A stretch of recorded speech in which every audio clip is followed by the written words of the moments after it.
What's up, everybody? It's J and J with Justin and Jordan. Justin, right before we even hop in, bro, just want to shout out to the matching suitcases. I just noticed that over there. But before we even start, just want to drop like a quick statement. I don't really want to call it a shout out. Just wanted to say fuck Rob, fuck Alexis, fuck both them niggas, bro. We could get into the show now. This is gonna be happening once in a while. I'm gonna let you know. What happened? That was mad right. Starting to show off like that. Hey man, you got to be honest with yourself. You got to be honest to got to be honest to the crowd. You feel me? All right. So today, I mean, there's a lot of stuff going on in the league. I caught you off guard. Yeah, that shit caught me off guard, bro. That shit caught me off guard.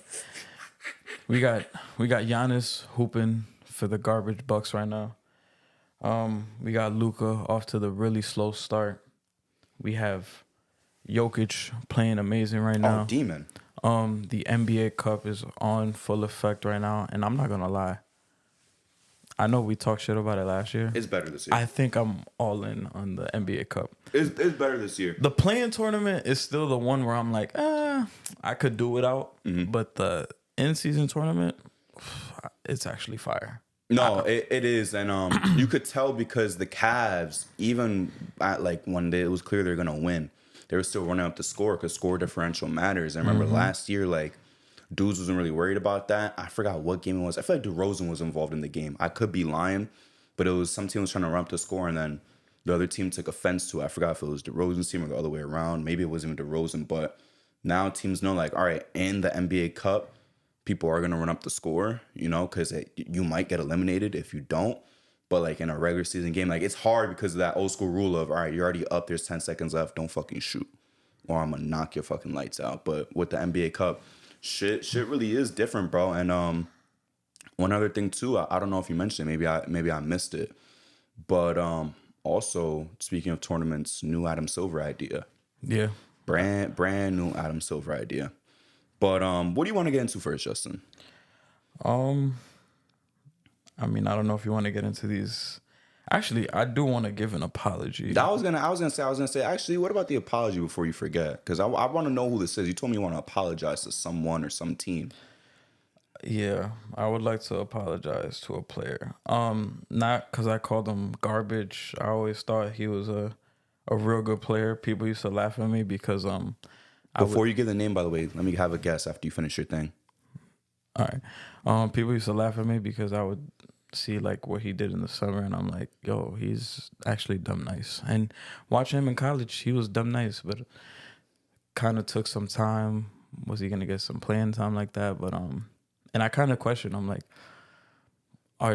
is his team actually gonna trust him like that? And now he's actually getting like full-fledged, like, this is your shit in the second unit, and he's hooping. And there was never a doubt in my mind that he couldn't hoop. I was just like, our coach is gonna let him rock, and they're actually doing it. And he has like a full leash now, and it's actually scary because now he's like another threat for this team. But Payton Pritchard. Yes, I fucking know. Yo, you see, this is why I got so tight a couple weeks ago. This is why I got so mad, bro. I'm not gonna cap though. I didn't know he was gonna be this good, but I was like, come on, bro. Payton Pritchard, that's like 10 points, bro. And I think he's all the way up to like 15 right now. Yes. And he's like at 15 or 16, but it's like I knew this man's at least 10 fucking points, like, bro. I would like to apologize to Payton Pritchard for saying I would take Ben Simmons over you. And the reason is, not saying I never called Payton Pritchard garbage. Like, I always knew he was nice. Oh, yeah. Even his rookie year, I'm like, yo, he's fucking nice. He just doesn't get a chance. And I remember he even requested a trade. But it's like now it is like full force. The leash is off. He's allowed to cook. And when he's in the game, bro, he be fucking cooking. Like, it's disgusting. And I actually like to see it because I remember in the summertime, he'll go to Pro-Ams. He's dropping 90-point games. And I'm like, yo, 90? And people be like, bro, it's Pro-Am. Like, whatever. I'm like, nah, bro, he could actually fucking hoop. So I'm like, the fact that Missoula has the trust in him to actually go out and hoop like that, the rich are only getting richer. So that's another option for that team. And I'm actually happy for him that they actually get to let him ball out like that because you give Ben Simmons that leash. That's not happening. The thing too is about like the pro-am thing, just real quick. I mean, like I understand the pro-am talent like is not as good as the NBA. And also the funny thing was that was also the same week like Isaiah Thomas had like 60 or 70. Peyton Pritchard dropped to 90 right after. And I think it was him versus Mike James, I think. Mike James had like 70 in that game too. Yeah, he's cool, but at the same time, like people say, oh, that's 90 in pro-am, but like, bro, regardless, 90 at any level. Yeah, 90 anywhere is crazy. At least you can at least say it's exhausting. Yeah. Like on some no glacier, even if you threw LeBron onto fucking Kentucky, even if he dropped 90 in college, yeah, LeBron's the best player to ever touch the ball, but it's like, bro, that shit is exhausting. Like an easy 50, understandable if you threw LeBron into like the SEC like tomorrow. Like that's easy chicken, whatever. But 90, no matter what way you look at it, and whatever talent, unless it's little children, like that is fucking tiring, bro. Like that's impressive. And the one thing that I appreciate about Peyton Pritchard is also what I appreciate about Deuce McBride and with the audio clip of him talking to Huck Porty. Shout out to him, by the way. But they don't just see garbage time as garbage time. Like the Deuce McBride clip, he was like, yo, like take this time seriously. This is your time. This is how I earn my trust with this. Like, bro, like do your shit in these few minutes. And then, you know, you're going to get a couple more minutes later on. And I think Peyton Pritchard and Deuce are both like exemplary, like examples of that happening, you know? And that's why I think players should take garbage time a little bit more serious and view it as like, this is my time to shine. These 5 minutes are going to be my 5 minutes. Then in a couple weeks, these 10 minutes are going to be my 10 minutes. Yeah. In a couple weeks, these 17 minutes are going to be my 17. Next season, these 22, whatever. So, yeah, big shout out to Peyton Pritchard, though. Appreciate you apologizing to him, Justin. I'm gonna need that from Dequan though too. I can't lie to you. I'm gonna have to give him a call maybe later on after this and be like, yo, you gotta apologize to Peyton Pritchard right now. I'll even call him at the end of the show and be like, apologize to Peyton Pritchard. But I don't know if he'll pick up. What I really wanted to jump into too as well, Justin, I'm not gonna lie. First and foremost, just to get out the way, you did mention at the start of the show, like Jokic just being a demon. And to put into perspective, we know how great Jokic has been. I said on this show that his best season so far was the only one he didn't win the MVP, shooting 60% from the field, disgustingly. And I would say he was better than Embiid. He should have 4-peated MVPs. He would be on the road to number 5. Right now, it's early as hell. But I think this man and Giannis have separated themselves from the rest of the league. But the problem is Giannis' team is losing a lot, bro. They are playing like shit. Yeah. Meanwhile, Jokic's team, we were worried about them like the second episode of the season.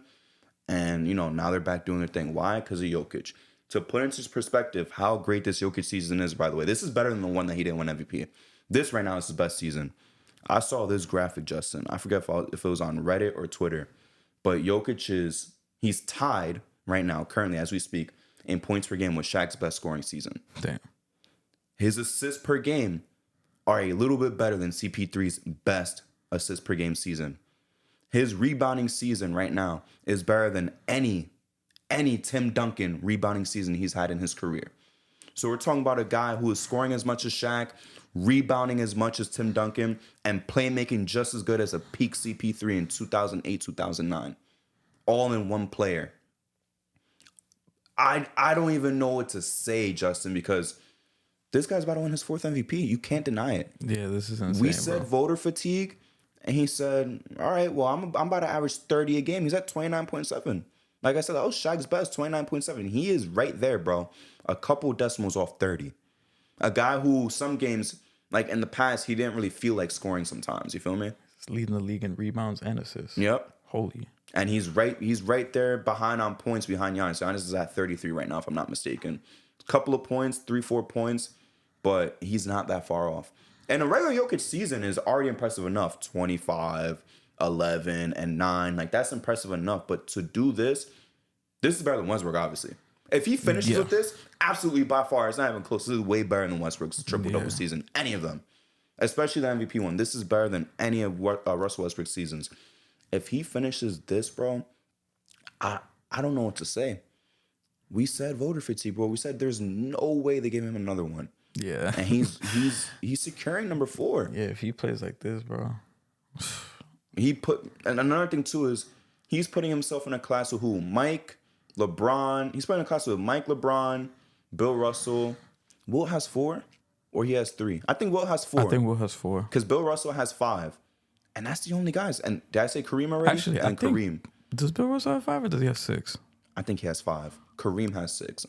Oh, Bill Russell, yeah. Yeah, Bill Russell has 5. Kareem has 6. Yes. Will, I was confused if he has Mike 3 has or 4. 5. Yeah. Mike has 5. Bron has 4. Bro, he's in a class with only 5 other players. Yeah. There's only 5 guys in that room. Well, counting him, 6. There's only 5 other guys in that room if he wins that 4th MVP. Yeah. And then we got to start having, like, serious conversations. I'm not going to lie to you, Justin, like, real hard-hitting conversations that are going to bother a lot of people, to be honest with you. For example, I really do want to get your take on this, by the way. I spent, a couple of time going back and forth with this guy, and he was trying to say, even if Jokic wins his 4th MVP, he's still not better than Kevin Durant. And I told him, and I just said straight up, I said, to be honest with you, bro, I don't like ranking current players unless they're close to retirement, like a LeBron, Kevin Durant, and Curry. They're close to retiring. I don't even like ranking Harden, because yeah, his prime is over, but he's not close to retiring like those guys are. He probably has a couple more years than those guys. But the thing is, when it comes to Jokic, bro, I feel like he's already surpassed KD. And again, that's a controversial take. KD's about to score 30,000 points by like January or February, I think it is when he's going to score his 30,000th point. But with what Jokic is doing right now, with what he's done already, and he's not old at all. He's 30 or 31 years old right now. I don't see why a 4th MVP wouldn't at least clear him at this point in time of a Kevin Durant all time.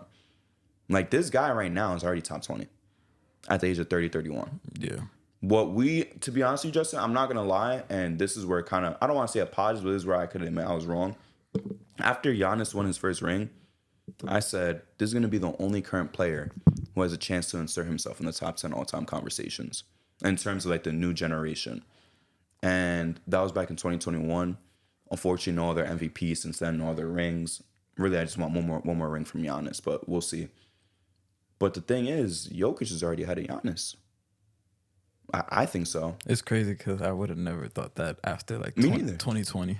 After 2021, after that ring, I said Giannis has a path to top 10. Absolutely has a path to top 10. And I said no one else could do it.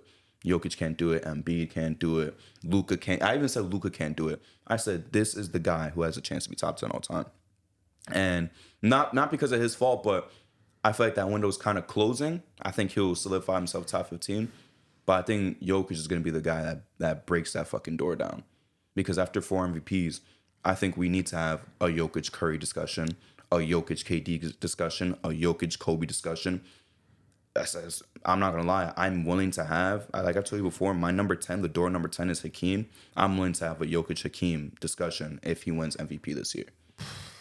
If he gets a 4th MVP, that is elite company to be in. And then if he could add a second ring, that would be, he's cooked. That's because if the way it's looking right now, that second ring is gonna hold so much more weight than the first one. Absolutely. Because even like I still think his first ring still holds more weight than KD's rings. Even though people, no, it's not even close. Even though people like to talk shit about, he played playing teams every single time. All playing teams except the Suns. Yeah. And that was by, obviously, there was no way you could play playing teams the entire time. Yeah, so people were just talking shit the entire time. And I'm like, bro, he literally was putting on master classes in the fucking playoffs. Yes. Especially against the Lakers. When they were hot, AD was looking fucking amazing again. And Jokic shut that shit up real quick. But if Jokic continues playing like this, it's not even a question. Because right now, Luka was my pick to win MVP, and it's been a rough start for Luka so far. But I want to read the last 4 Jokic games. Unfortunately, he didn't play last night because I think his wife was having a baby. So congrats to him. But last 4 games, well, they were on a 5-game winning streak actually. But his last 4 games, 28, 14, and 13. 23, 20, 16. 30, 11, and 14, shooting 84% from the field. 37, 18, and 15. shooting 62% from the field. Like the shit, this is like some 2K my career. Like I'm playing on rookie type of shit. Like it's crazy. This is ridiculous, bro. Yeah, and with the team, and I mean, the two of us still gave respect to the Nuggets before the season, but when the season started and shit was getting kind of rough, like it was going to OT with the Nets. Some people had their reservations, like, oh, they not the same. They kind of, it's whatever. This team is depleted. Shit, he's doing everything in his power to lift this team to wins. And yes, they aren't the same team as the Nuggets past, like last year and even the year before that. But he's doing just enough to hold the fort down, and he's getting contributions from the other guys that could pick him up from game to game. Like Michael Porter Jr. could have a game. We're seeing Jamal Murray could have a game here and there. Christian Brown is starting to step up. Julian Strawther is starting to play better. Peyton Watson, Russell Westbrook even had a couple games, even though we thought he was cooked. So if they continue to play like this, man, bro, it's gonna be very scary. And to anybody that counted them out, it's stupid, because as long as that man is playing right there, you can't really. They're always gonna have a chance.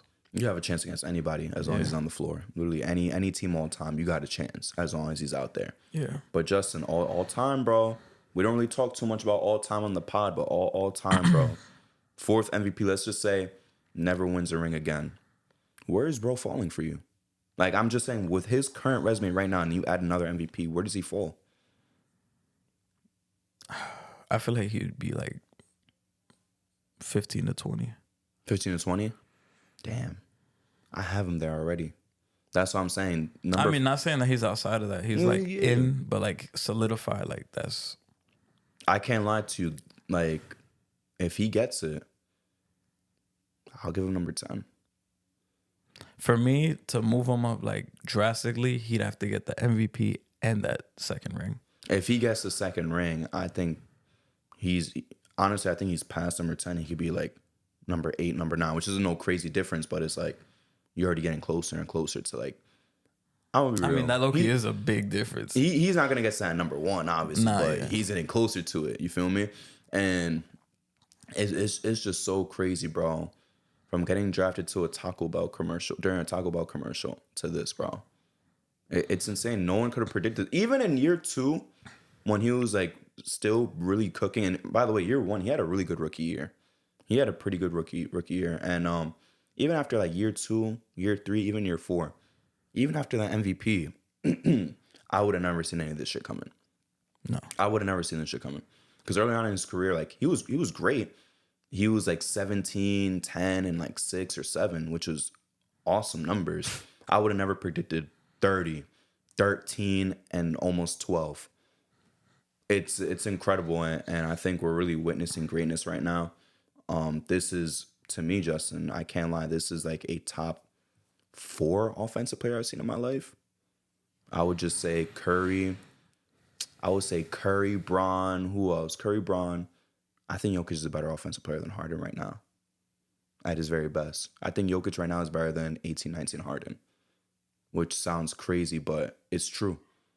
I would take this Jokic offensive season right now over 05, 06 Kobe.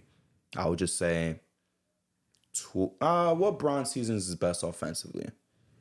1920, I would say. You think 1920? I think offensively 1920 or 17-18 is his best offensive seasons. And then obviously his best complete one to me is 12-13. But I would say 1920 Bron or obviously unanimous Curry. That's the only 2 seasons offensively I could say are better, bro. He's putting himself in a class completely by himself. That's why I said it's just him and Giannis right now. We talked about Shea. We talked about Luka. We didn't really talk about Tatum, but, you know, Tatum's there. Embiid, by the way, playing like shit right now. Not really doing too much. They really have a good first 2 games, but we're going to leave. I'm going to try to leave Philly alone this episode, to be honest with you. We clowned them last episode. I think we clowned the last 2 episodes, to be honest with you. We're going to try to leave Philly alone. But Giannis and Jokic, they're in a class by themselves. But because of winning, Jokic put himself in his own class. Yeah. By far. It's ridiculous, bro. Yeah. I'm so glad that I decided to lock in because, bro, Jokic wasn't even on my radar. Like, until like senior year of high school. 17, 18. Yeah, that's when I was like, oh shit, he's kind of a guy. I was paying attention to him 16, 17 because I think Dacre had him in fantasy. And he was cooking. And I was like, I remember that. I was like, who like I knew who he was. I fake knew who he was because of his rookie year, right? He averaged 10 points, whatever. Like, I thought he was going to be okay, nothing crazy. But when I saw, like, Dacre, he honestly could have won fantasy that year. Yeah. Because he had, what? Dame and Harden. Harden. Didn't he have Harden? So he had Dame, Harden, and Jokic. Like, baby Jokic, second year Jokic. But it's like, Jokic was fucking cooking in fantasy. And I was like, who is this guy? And you'll see his highlights on Reddit and shit. I was like, who the fuck is this, bro? Yeah, I feel like in high school, I didn't even really speak about him. Nobody did. Nah. Unless you was from Denver. Nah. Like, I think he's senior doing his year was thing. finally the year when I started to take notice because there was that the year? I think that was the year they were the 9th seed, right? That's when they lost to the Timberwolves last day. Yes, and then the 18-19 season, they were the 2nd seed. But like that was something that I took notice of because they were like, they weren't bad. They were really competitive and they were right there. And I'm like, this Jokic guy, I'm like, he's only going to get better. Jamal Murray is on the rise too. And then the year after, there was the second seed shit wasn't really a surprise when it happened because the way they were playing the second half, because that was something I vividly remember. The second half of that 17-18 season, they started to pick it up. And that was something that I saw trending into the next season. But I just remember high school, like I probably never said that man's name. Maybe I probably said it less than 10 times. Could you confidently say he's better than Jahlil Okafor? Yeah. Yeah. But yeah, because you talking more about Jahlil than any type of Jokic talk. But I definitely talked more about Okafor. What else? I remember when he got traded to the Nets, I was like, oh shit. They said free Ja, and they freed him, and then he didn't do shit. And then they said free Ja again, and then he didn't do shit again. Shout out to Jahlil Okafor.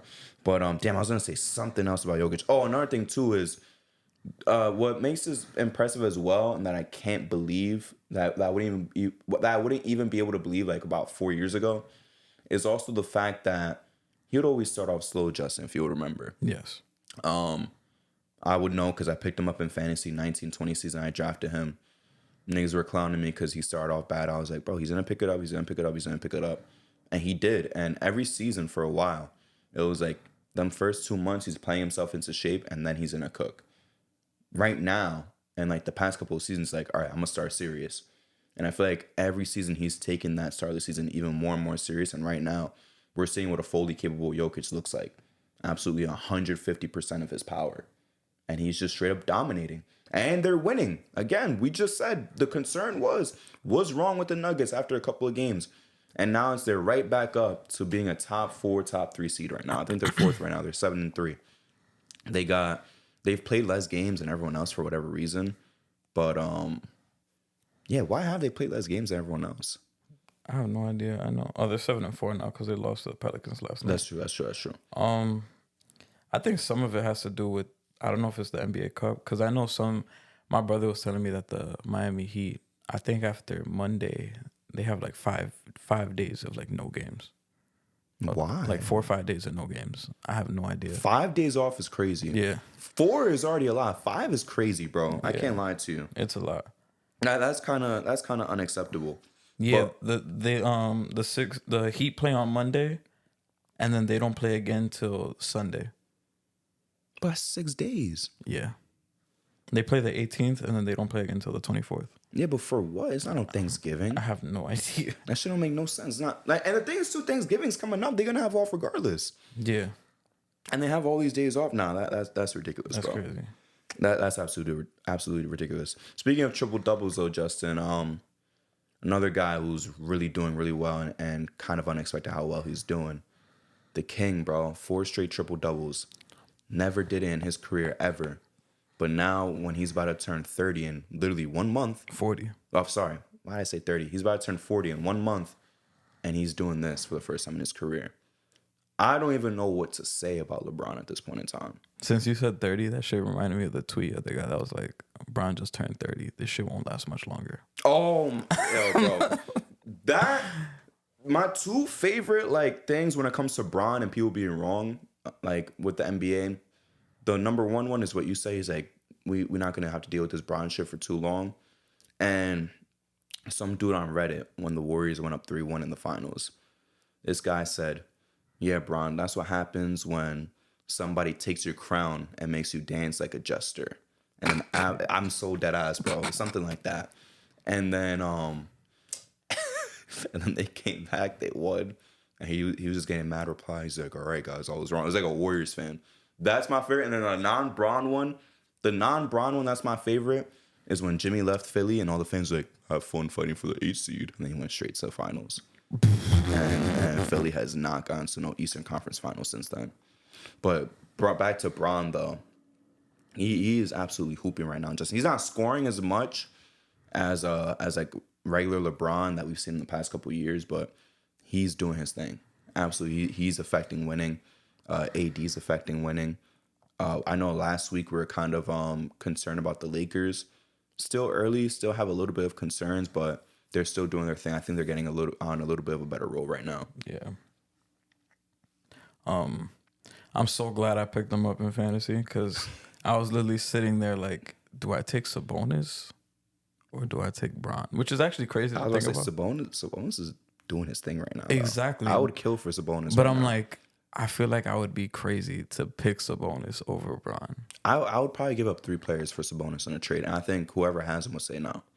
But the shit that Bron is doing is amazing. He's blessing my fantasy team right now. I had to go back to the me and Mike trade and cancel that shit real quick. But it's super impressive what he's doing. Especially that Grizzlies game was crazy. He was all over the place, controlling the game. Shout out to Dalton Connect because he could not miss in that game. It was insane. And then Bron shouted him out. He was like, he looked like he was in Tennessee again. Yeah. And then shout out to fucking Max Christie last night. He was hooping. Fucking AD hooping as usual. I would love to see, the Lakers. I'm not saying to pick it up because they're not like fucking garbage. Yeah. But I would like to see them go on like a little win streak just to add another factor to this Western Conference because, man, the team looks pretty good. But it's about just them putting it together. And the shit that Bron's doing, the triple doubles, it's like he's added more shit to the resume. That's what I'm saying. Like, what I told my brother when he showed me, like in the middle of the night while he was working, like, this is what Bron's doing. I was like, bro, this man has been the best player to touch a basketball for the past couple of years now of all time. Everything else that he's done since then is really just icing and cherry on top. It's like extra credit. It's really just extra credit. 40K points, extra credit. 40, 10, and 10, extra credit, bro. For your career totals, having a career triple-double, that's just extra shit on top. No one's ever going to break any of these records. Now you're putting together 4 triple-doubles in a row. Now you're putting together these seasons where when people compare Bron at their age 40 seasons, it's like everyone, of course, they're not scoring that many points like a Vince Carter, dudes like that, John Stockton. And it's just LeBron 24. Everything is just extra credit at this point in time. All he's doing is making that hill higher for the next guy to climb. And I don't think, to be honest with you, anybody could climb this mountain, bro. Nope. We talk about who's the next guy. I remember when Bron first broke the scoring record, everyone's like, who's going to be the next one that could possibly have a chance? And there was like, Luka's on to a great start. And I was like, he might have the best chance. I don't think he's going to do it anyways. I don't see him playing for that long. That too, but also the fact that I think he'll slow down like eventually, and that's why he's gonna stop playing, not play as long. Bron, it just feels like we don't think he's ever gonna slow down, ever. Like Harden, inevitably he slowed down. He's playing decent this year. We can all see that he's slowing down. Yeah. I wouldn't be surprised if Luka has like a similar career arc, and that's what I'm saying. Like all this is just going to be unbreakable. The way that people talk about Wilt and his records, I truly believe these are records that are not going to be broken ever.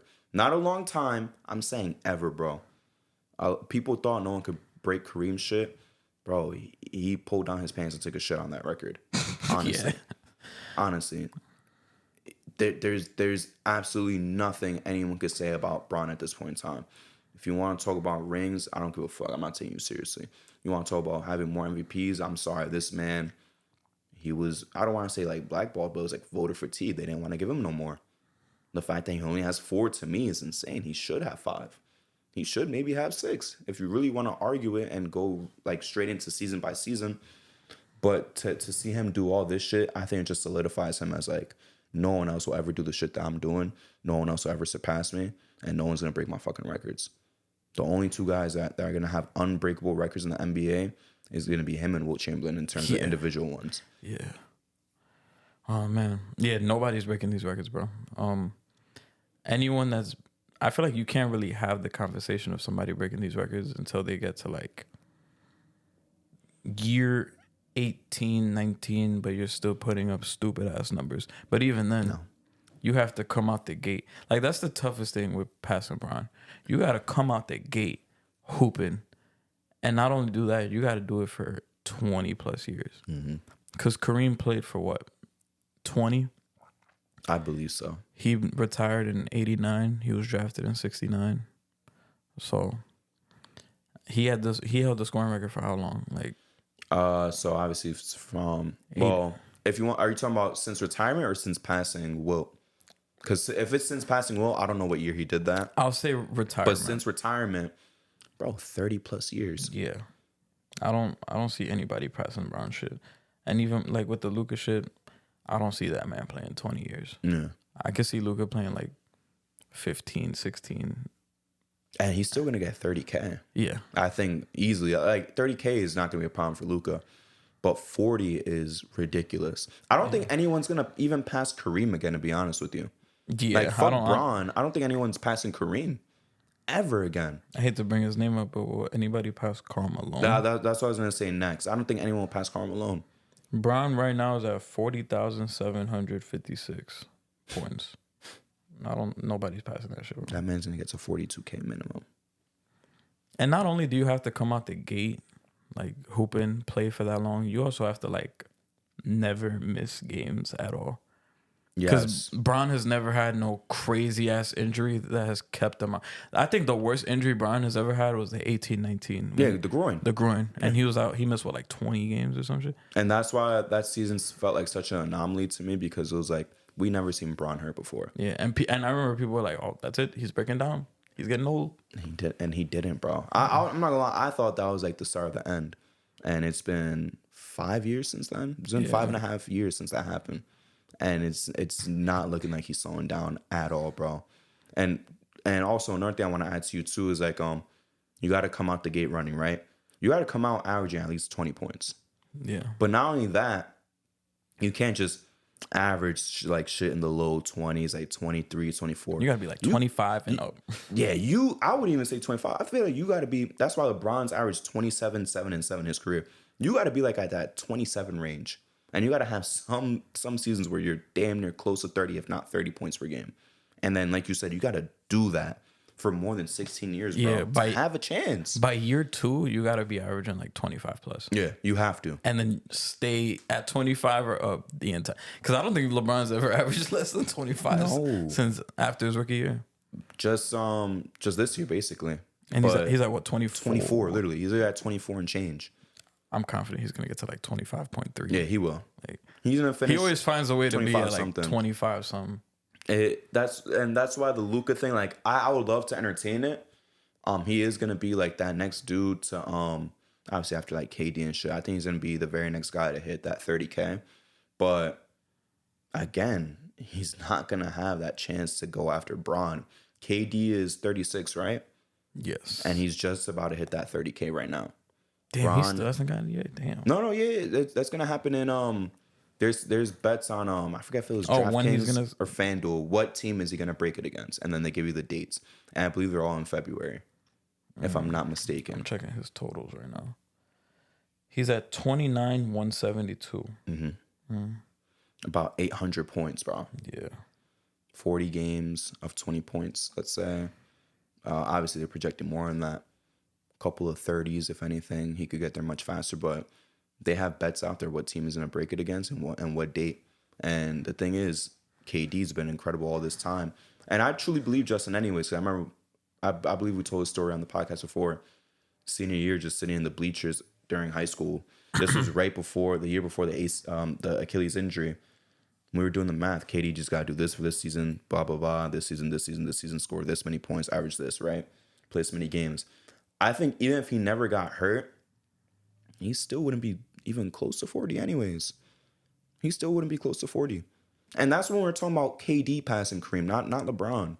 We were talking about KD passing Kareem. Yeah.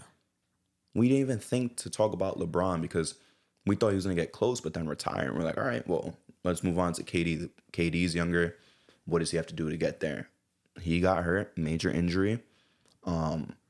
Even after that, he hasn't been like the healthiest guy. I believe it was the second Nets year. He really only played. No, sorry, the first Nets year that he played that they went to the playoffs, he didn't really play that much. And the second year, he also had some nagging injuries as well when he was in like that MVP race before he got traded to the Suns. But again, look what happened to him, and he's just now getting to 30. Yeah. 30 itself is a tough mountain. Shaq didn't get no 30. Yeah, he regrets that. The most disappointing not getting to 30 ever. Nah, I'm not gonna lie, I disagree. Mine's still mellow. You think so? Mine's mellow because Shaq, unfortunately, I hate to say it, that was his fault. He was out of shape. He didn't want to condition himself. Yeah, but that's why it's disappointing to me. No, but this is why the mellow one's even more disappointing. Me and D did the math. Melo would have gotten just over 30K if he didn't get blackballed by the Rockets.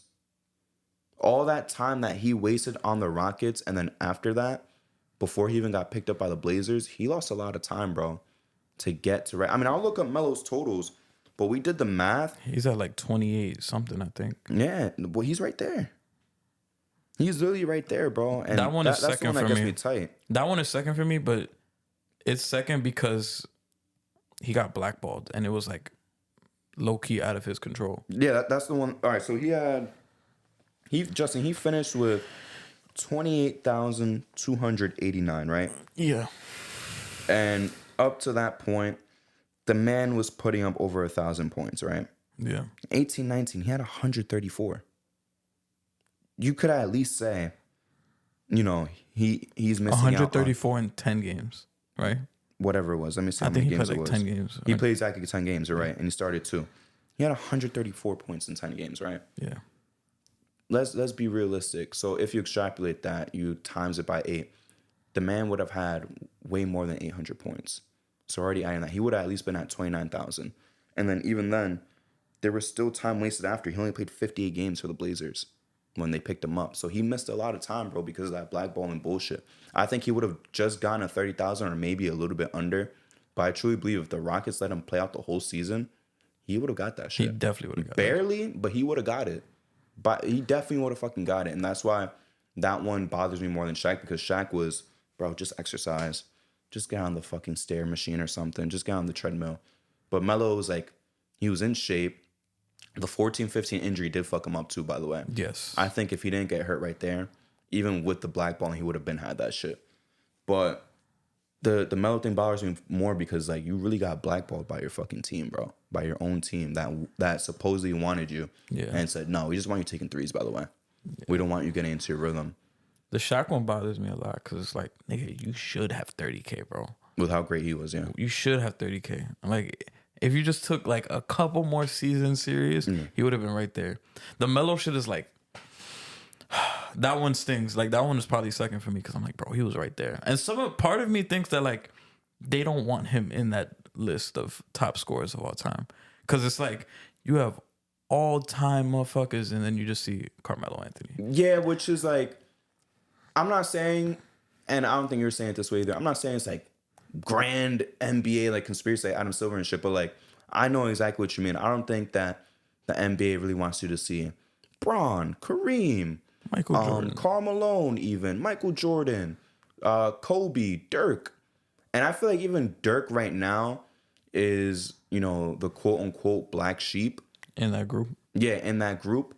But even then, he still deserves like to be in that group. I would say him and Karl Malone are in the same tier. They're the quote unquote worst guys in the 30K club. But I would say they're in the same tier and they're incredible players. They're both top 25 players. But like you said, yeah. And then it's just like, And then obviously when Kevin Durant joins, then it's like it would be Melo. Yeah, it would look kind of weird.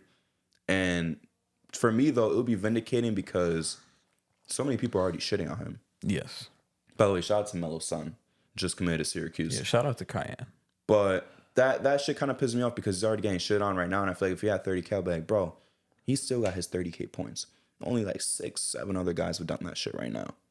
And you talking shit on him. But he's a guy that just missed out. I believe Patrick Ewing just missed out. I don't think Patrick Ewing had 29. I think he had 28 as well, 28, 27. Hakeem just barely like missed out. And to me, it sucks that Harden and Curry won't get there just because of age. They stayed a little bit longer in college. Not only that, but also the fact that both of them, it took them a good 3 years to finally get running. So I wish there were two guys that were at least in the conversation, but I don't think they're anywhere close. Yeah, I'm looking for the all-time points right now. Found it? Yeah.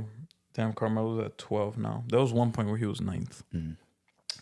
Kevin, Those are 2 guys who passed him. 2 guys passed him. So Shaq is at 11. It's because Kevin Durant moved up. So Kevin Durant is 10th.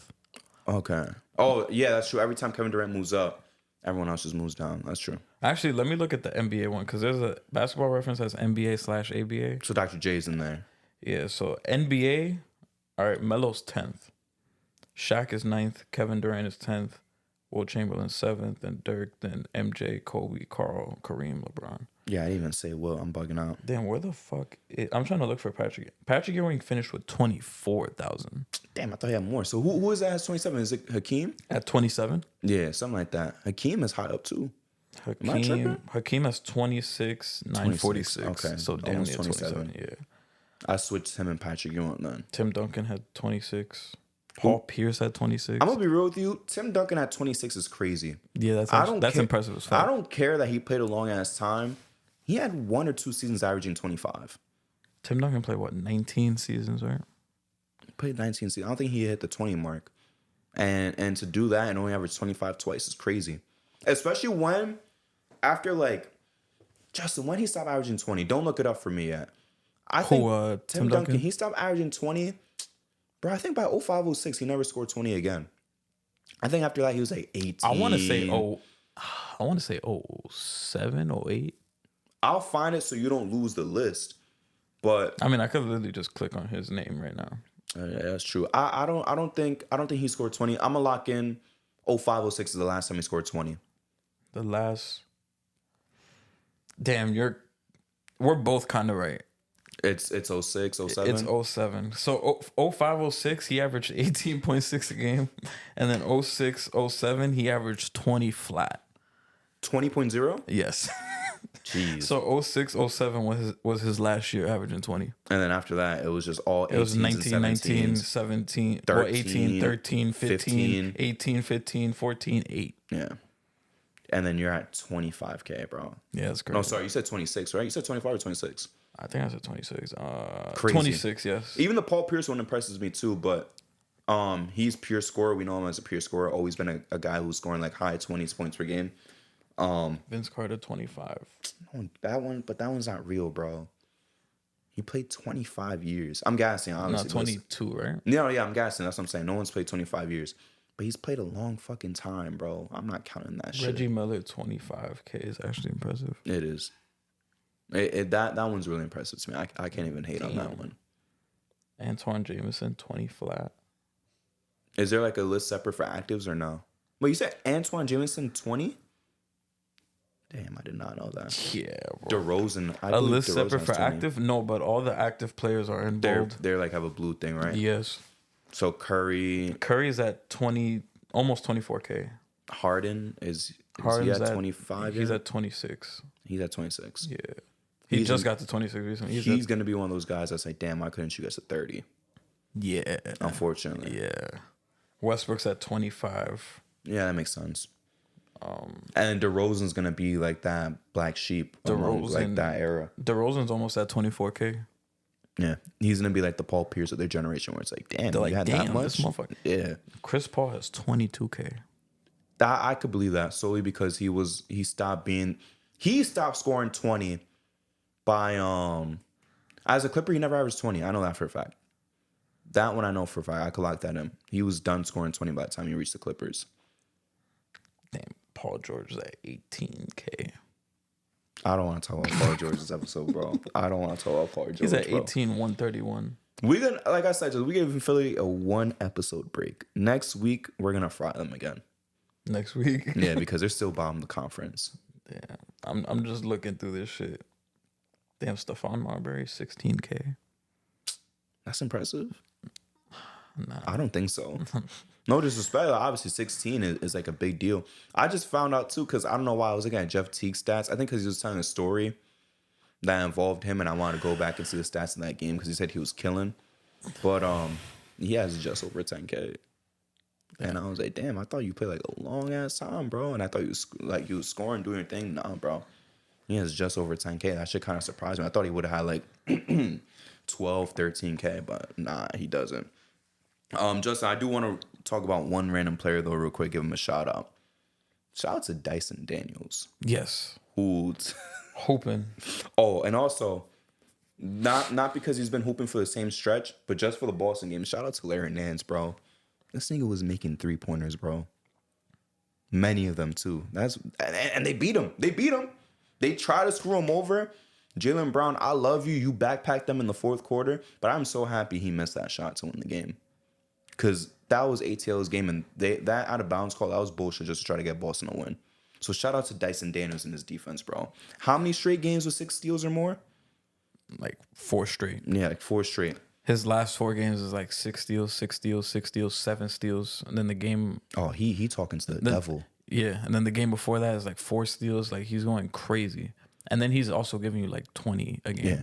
It's crazy. Did not see this shit coming. I didn't either, like, to be honest with you. Like, his draft profile, he might be one of the best like guys to come out the G League Ignite that wasn't like the eye popping, like, oh yeah, he's like the Jalen Greens, the Scoots, like, oh yeah, this is the guy we're promoting to you. He might be the best one. Yeah. Like the hidden gem in the G League, because for a long time people were like those G League motherfuckers is fucking garbage. And he's the motherfucker that stood out the most outside of like the big name dudes. Yeah, dude. And another thing too is I think this is good for Trae Young as well, because I see a lot of Hawks fans online are excited because they're like, "There's exactly what we need to pair up with Trae Young in the backcourt." Like, forget DeJounte. This is the true perfect match. And I'll be honest with you, bro. I mean, we were talking about the trade. Like, I don't remember what you said about it, but I was like, damn, this is a bad fucking trade for Atlanta. Like, are we serious? Is all y'all could have gotten? But it's kind of working out so far right now. Dyson Daniels and Larry Nance. Yeah, they're kind of doing their thing right now, which is surprising to me. And I like this Hawks team is low key fun to watch, bro. Dyson Daniels doing his thing. Zach, right before McCain started taking off, was looking like the rookie of the year. Jalen Johnson, fucking hooping his ass off. He's playing good. So I would like to see this team in the play-in because I had Toronto in there with Charlotte, but now Toronto's been disappointing. So, yo, don't remind me, bro, because when the season first started and Toronto was doing good, this is one dude I like talking hoops with, and like on TikTok, and he said Pistons are gonna be higher than the Raptors in the preseason, and me and this one Raptors fan, we're clowning this nigga. And he's like, all right, I take it back. He was like, I'm sorry, bro. The Raptors is gonna be better than the Pistons, and the Raptors has been losing every fucking game since then, bro. The Pistons are like a fun and frustrating watch, bro. Cause I like watching them when everything's like together. Yo, cause the Pistons, I'll give them credit this year. They're in every single game. Yeah. But in the fourth quarter, they might find a way to lose that shit. It'll be some bullshit. They'll have the worst luck ever, bro. 2 missed free throws. Oh my God, Ron Holland. That shit pissed me off. Yeah, I was so tight. Like, I didn't want to pile on the shit on Giannis, but I was like, oh, come on, man. Like, why did you miss that shit? We needed that. And like, then they almost lost this Raptors game too. Yeah, like the inbound. I'm like, yo, what the fuck are we doing? Here's what I'll say, because you say they're in every game, right? Which is exciting. They're in games where it's like they're punching above their weight. I think they play their competition. They're in games that they have no business being in. And then on the inverse side, they're in games where it's like, y'all should be blowing these niggas out.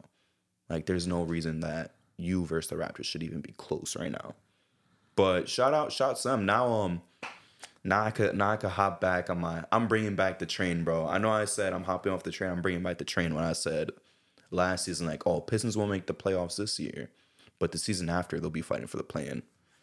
I'm bringing that take right back, bro. They're looking good right now. They're what, 5 wins now? I was about to say, am I wrong? But aren't they top 5 right now? Just because the East is so bad. The East is horrible right now, Bro, and I'm loving it though. I think they're the 5 seed, bro. They are the 7 seed. They're 6 and 8.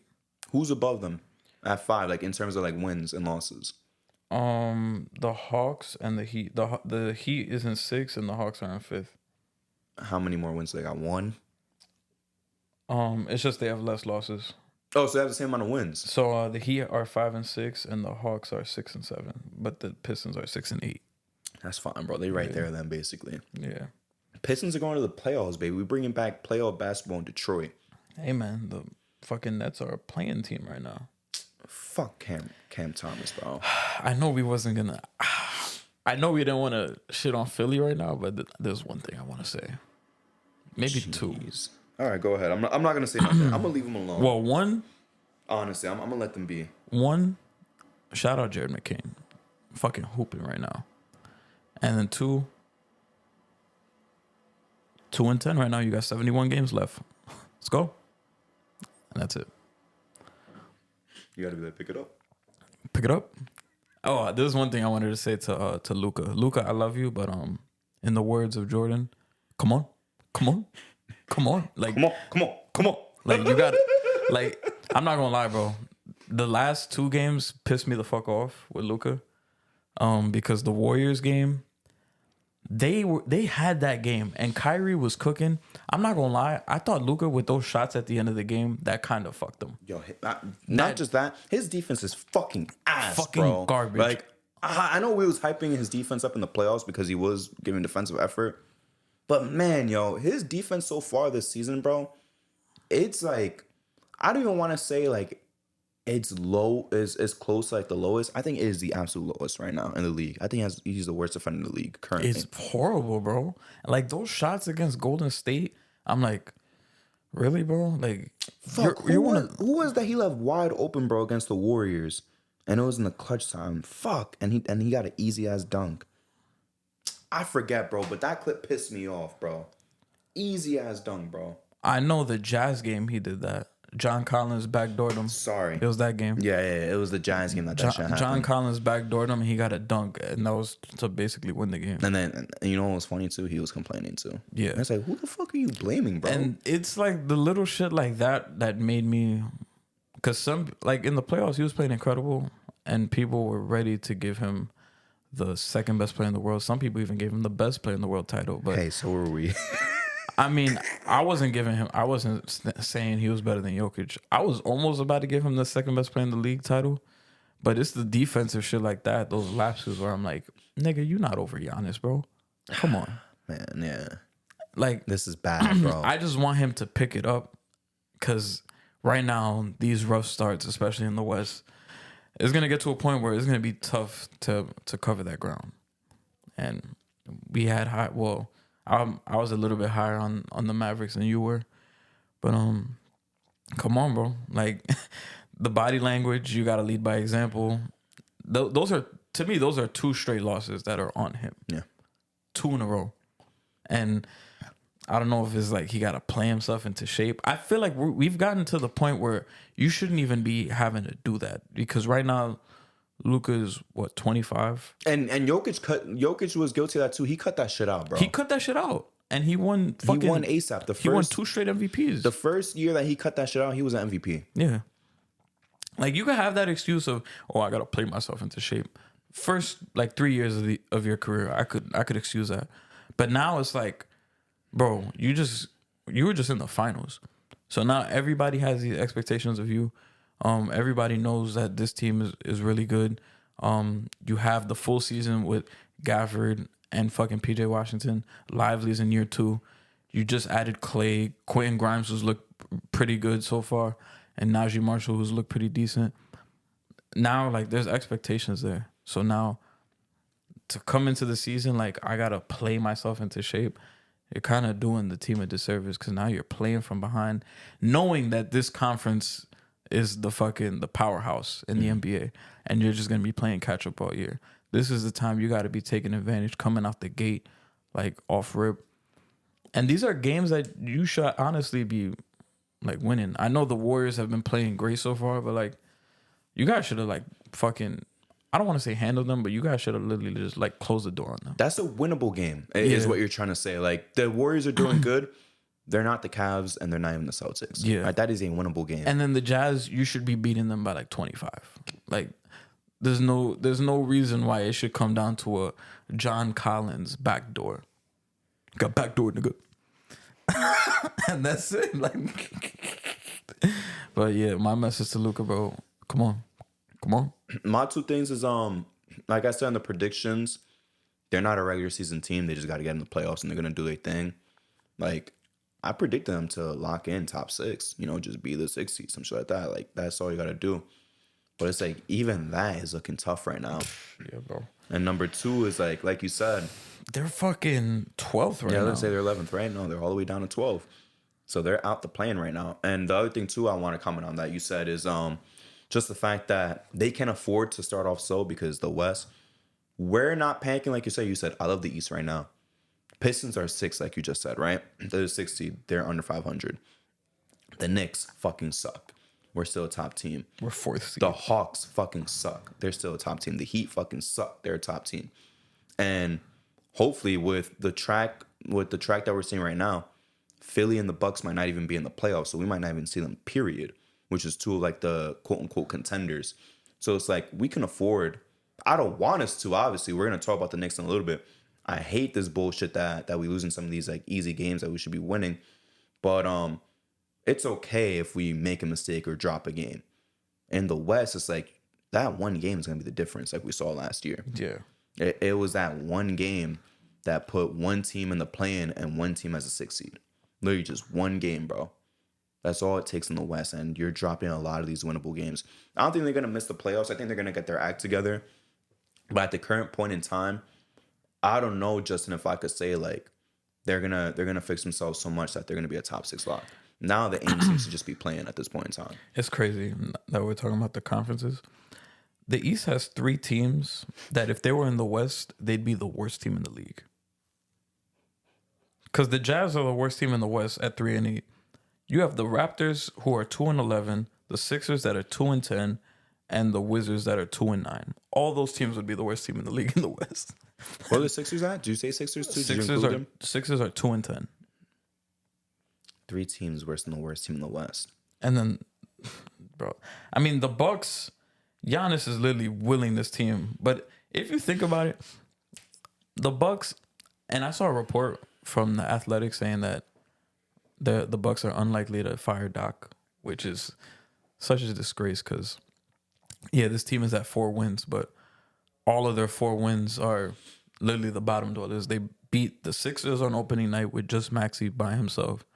They beat the Utah Jazz, the worst team in the West. They beat the Raptors the other night, and then they literally got into a shootout with the Pistons where you needed not only a Giannis 60 ball, you needed Ron Holland to miss 2 free throws to win that game in overtime. So it's like the Bucks are pulling wins out of their asses against the fucking bottom dwellers. And the Pistons one is your best win. And again, like Justin said, it took a God almighty Giannis game and 2 missed free throws. Yeah. Shouldn't even be in that situation. Shouldn't even be in the situation. So they're literally... The only game they really won comfortably was the Raptors game and the Jazz game. Mm-hmm. But they're literally pulling these games out of their ass against the bottom of the barrel teams. I'm not gonna lie, just the way you're saying it, it's kind of fucking funny. They say just pulling them out their ass, but it's true. It's true. It's some bullshit ass wins, bro. Like, y'all need to get more quality wins, bro. Beat teams that are actually good. Yeah, and they're lucky that they're in the Eastern Conference because the conference is so whack that you could literally probably get to 500 and you might be in the top 6. But it's a lot of ground to make up, and promise we're not gonna go in depth about Philly, but next week we might have that same energy. This is the last thing I'm gonna say about Philly before we move on. The very last thing I'm gonna say about Philly. Who are you more low on, Philly or the Bucks? And then we'll move on. Who am I more low on? Yeah, the Bucks have a better record, but Philly is dealing with Embiid sometimes playing, sometimes not. And then Max is hurt too. I'm kind of torn because it's like, I'm low key higher on Philly just because like they have at least something to look forward to with having Maxey, Paul George, Embiid finally getting to play together because they haven't seen that. On top of Jared McCain coming off the bench, so you have that to look forward to. With the Bucks, it's like you've seen it already. Like Dame, Giannis, like We've everybody. seen this movie. Except I think you haven't seen Chris Middleton yet. Yeah. So that's like the only thing you could kind of latch onto. But you pretty much have seen everything you could see. Doc is starting Andre Jackson. Fucking DeLon Wright losing minutes. Gary Trent is out. Like Torian Prince playing fucking bad minutes. You've literally seen the whole movie now, and you're like, okay. So it's like there's not really much you could grasp onto. Pause. Outside of Chris Middleton coming back, but even then, Chris Middleton coming back, I wouldn't even want to like play him like that because you want to save him for the playoffs. But at this point, you might have to just go guns blazing because you might not even make the playoffs. So, but that's why I'm kind of torn because Giannis himself is like, I'm going to do everything in my power to win us these games. The thing with the Sixers is like, yeah, you have these three guys that you're kind of looking forward to, but it's like, damn, it's like I'm forced to talk about these niggas now, and now I feel like I'm gonna violate. I'm okay. I'm bound to violate now. But Paul George, we saw last night. He's fucking garbage. Like He going out sad. like he's like in a game in an NBA week when you have 3 to 4 games, Paul George will probably have one good game out of the week. It's gotten to that point in his career where he's gonna have probably one good game out the week, and then the rest of the games are gonna be either shitty or he's just not gonna play. Embiid, I understand he's coming back from injury and he has to kind of ease himself in. Maybe he'll probably to start look better, but it's gonna be rough right now the way he's been playing, and him not playing back to backs is gonna fuck this team over, bro. So they're gonna have to rely on them not having any back to back games, and the way this team is, they're gonna be. A lot of these games are going to be close, so he's going to be forced to play a lot of minutes. Paul George is at the point in his career where he can't play more than 35 minutes. Then you have to wait for Maxey to come back, and they all have to gel together. But they can't really afford that because they have 2 wins. Now Jared McCain is hooping. You got to find the minutes to keep him satisfied and all that. It's a lot of shit you got to work in. And Nick Nurse, I see a lot of people on Twitter, they're like, this motherfucker is a fucking terrorist. Because you said terrorist, I don't want to get off topic. I got to show you this edit, bro. I feel like I'm talking too much about Philly, so I'm going to just hold it. Like, I'm going to just stop. I will put a pause in it right now, and then I'm going to ask you kind of like an off-topic Paul George question, then move on. But, bro, I saw this edit on Twitter. It was some shit like, who was heating up? Oh, it was like when Dalton's heating up. And you see this in the corner of your eye. Bro, it was like, I'm going to show you it. It was like an edit of D-Lo with a fucking turban on. And it said basketball terrorist. Yo, bro. I was like, yo, come on, man. Yo, bro, that should be funny. And there was one I saw. I didn't screenshot it. But I've seen this one as a meme a couple of times. It was like this one I saw, it was a version of D-Lo. And people say like, people always say like, chill on D-Lo, he's human too. And like, you know who else is human? Bro, it'll be like, my fault. It'll be an edit of Adolf Hitler with fucking Kanye music playing. Bro, it's playing Power by Kanye, bro. And it's like, yo, come on, bro. Like they really gonna D-Lo. But going back to this Paul George question I have for you, since we, clowned Vince Carter a couple weeks ago, and then we'll move on. Does Paul George get his jersey retired in Indy? I don't think so, no. You don't think so? I'm not gonna lie, because you know me, I be hate watching Paul George. I think by the end of the season, I'm gonna feel bad, honestly. Just like how I felt watching that Mike Tyson fight. I think I'm gonna feel bad by the end of the season just watching him play. I'm like, damn, I don't even want to watch you score 5 points. I feel bad at this point. It's like taking I'm not gonna feel bad because he went to Philly. It's like taking out old Yeller. Like you just gotta You gotta take him to the back, bro. Take bro to the back. That's it. But Philly gotta deal with him for 4 more years, and that's They why had to take out Old Yeller. He was wilding. I never even see the movie. Nah, he was wilding at the end. The motherfucker got rabies. Turned into a wolf, basically. He was bugging at the end. He was barking like crazy. Was he like biting kids or some shit? Or is it just bro got rabies? He got rabies, but he was like mad aggressive at the end. Like he looked like he was gonna if you let him out, he was gonna kill somebody type shit. Did you watch that in school? Yeah, we watched it in school. He was bugging the fuck out at the end. Damn, while y'all was watching Old Yeller, we was watching Holes. Holes. But with the Paul George shit, I think Indy will retire it though. For the sole fact that they don't have a championship to their name. They have a finals appearance to their name. I don't even know who else's jerseys retired. Like, obviously Reggie Miller. Like, is Rick Smith's jersey retired? If it is, then Paul George is just getting retired. I'm about to look it up right now. Retired jerseys for the Pacers. The Pacers are probably a top 5 team when it comes to having poverty jerseys retired. Because at least the Kings, they have Oscar Robertson to their name. Retired numbers. Okay. Retired Pacers. Let's see. Damn, not that many guys. Let me guess. How many dudes is there? 1, 2, 3, 4, 4. Reggie Miller, Rick Smits. Nope. What? Well, Reggie Miller, yes, not Rick Smits. Fuck, not Rick Smits. Chuck Person? Nope. This no ABA counts, right? Or these are all NBA players from their NBA time, not the ABA Pacers. I'm about to look up a name because I have no idea if he was ABA. I think these guys might be.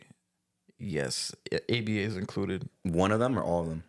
I think I'm looking up the names because when I click the player link, if you it takes me to. If you have to look up the names, I'm cooked, bro. Yeah, these are ABA guys outside of Reggie Miller. No, I wouldn't even know then. Then yeah, you got to put in Paul George. I ain't gonna lie. Let me see the last guy if he's ABA. I think he is. Yep.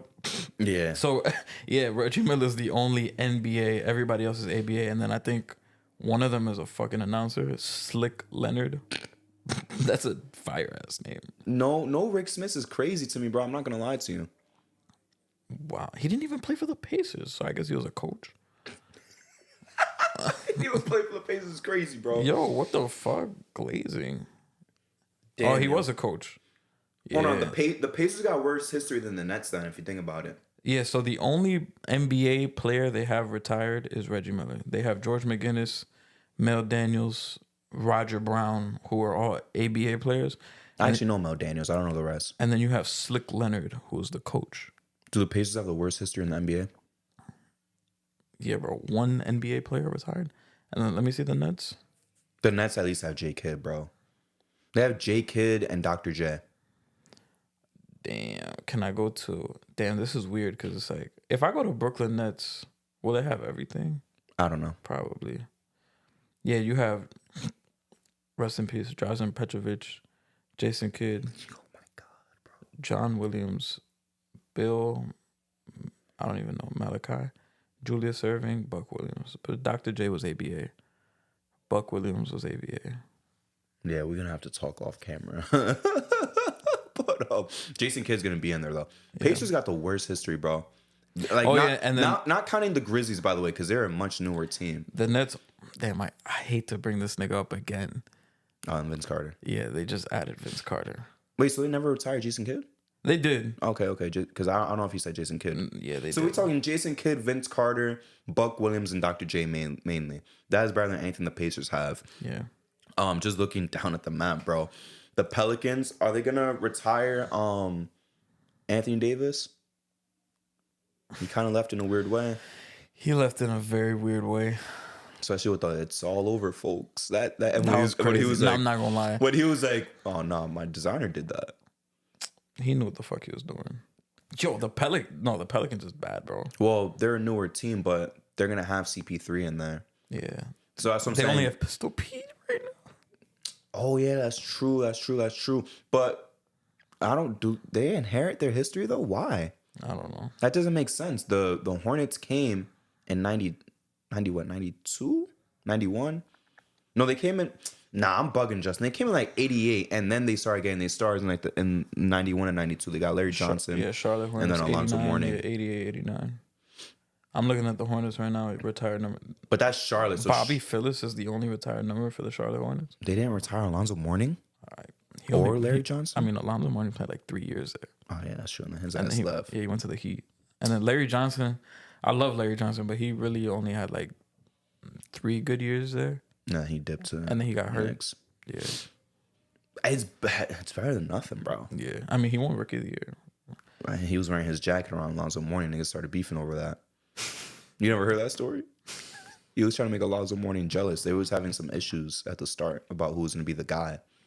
And he would wear his Rookie of the Year jacket everywhere, and Alonzo Mourning would get tight because he knew he was doing it on purpose. But Alonzo Mourning had a great rookie campaign. It's just that Shaq is Shaq. Yeah. That's the only difference. Damn. So it might be the Pelicans. Even if they have CP3, they have the worst history. Yeah. It's probably the Pelicans, the Pacers. I'm not going to lie. The Grizzlies have better history, though, than the Pelicans. I know they just are going to only have, like, Tony Allen. But it's like they're going to retire Marc Gasol, Zach Randolph, maybe Paul Gasol. Like, that's solid, bro. I just found I was looking up the Grizzlies, and I just came across a fire NBA, well, just name in general. Rod Grizzard. Who the fuck is that? He was born in 1980. Damn, what the fuck? Played for Alabama. He went undrafted, I think. Oh, no, he got drafted in 2002 to the Wizards. What is relevant about him, Justin? No, I was looking up the Grizzlies, and then it said players, and then it said Rod Grizzard. I'm like, that's a fire-ass name. Wait, but why was he listed? No, he wasn't retired. It's just like when you look up, like, when I was spelling the Grizzlies, his name showed up for a player. Oh, so he wasn't even a Grizzly. Okay. So when you looked up Grizz, popped up. He doesn't even have, like, stats for the league. I think he just got signed but never played. Shout out to him. Hopefully he got some money in his pocket, bro.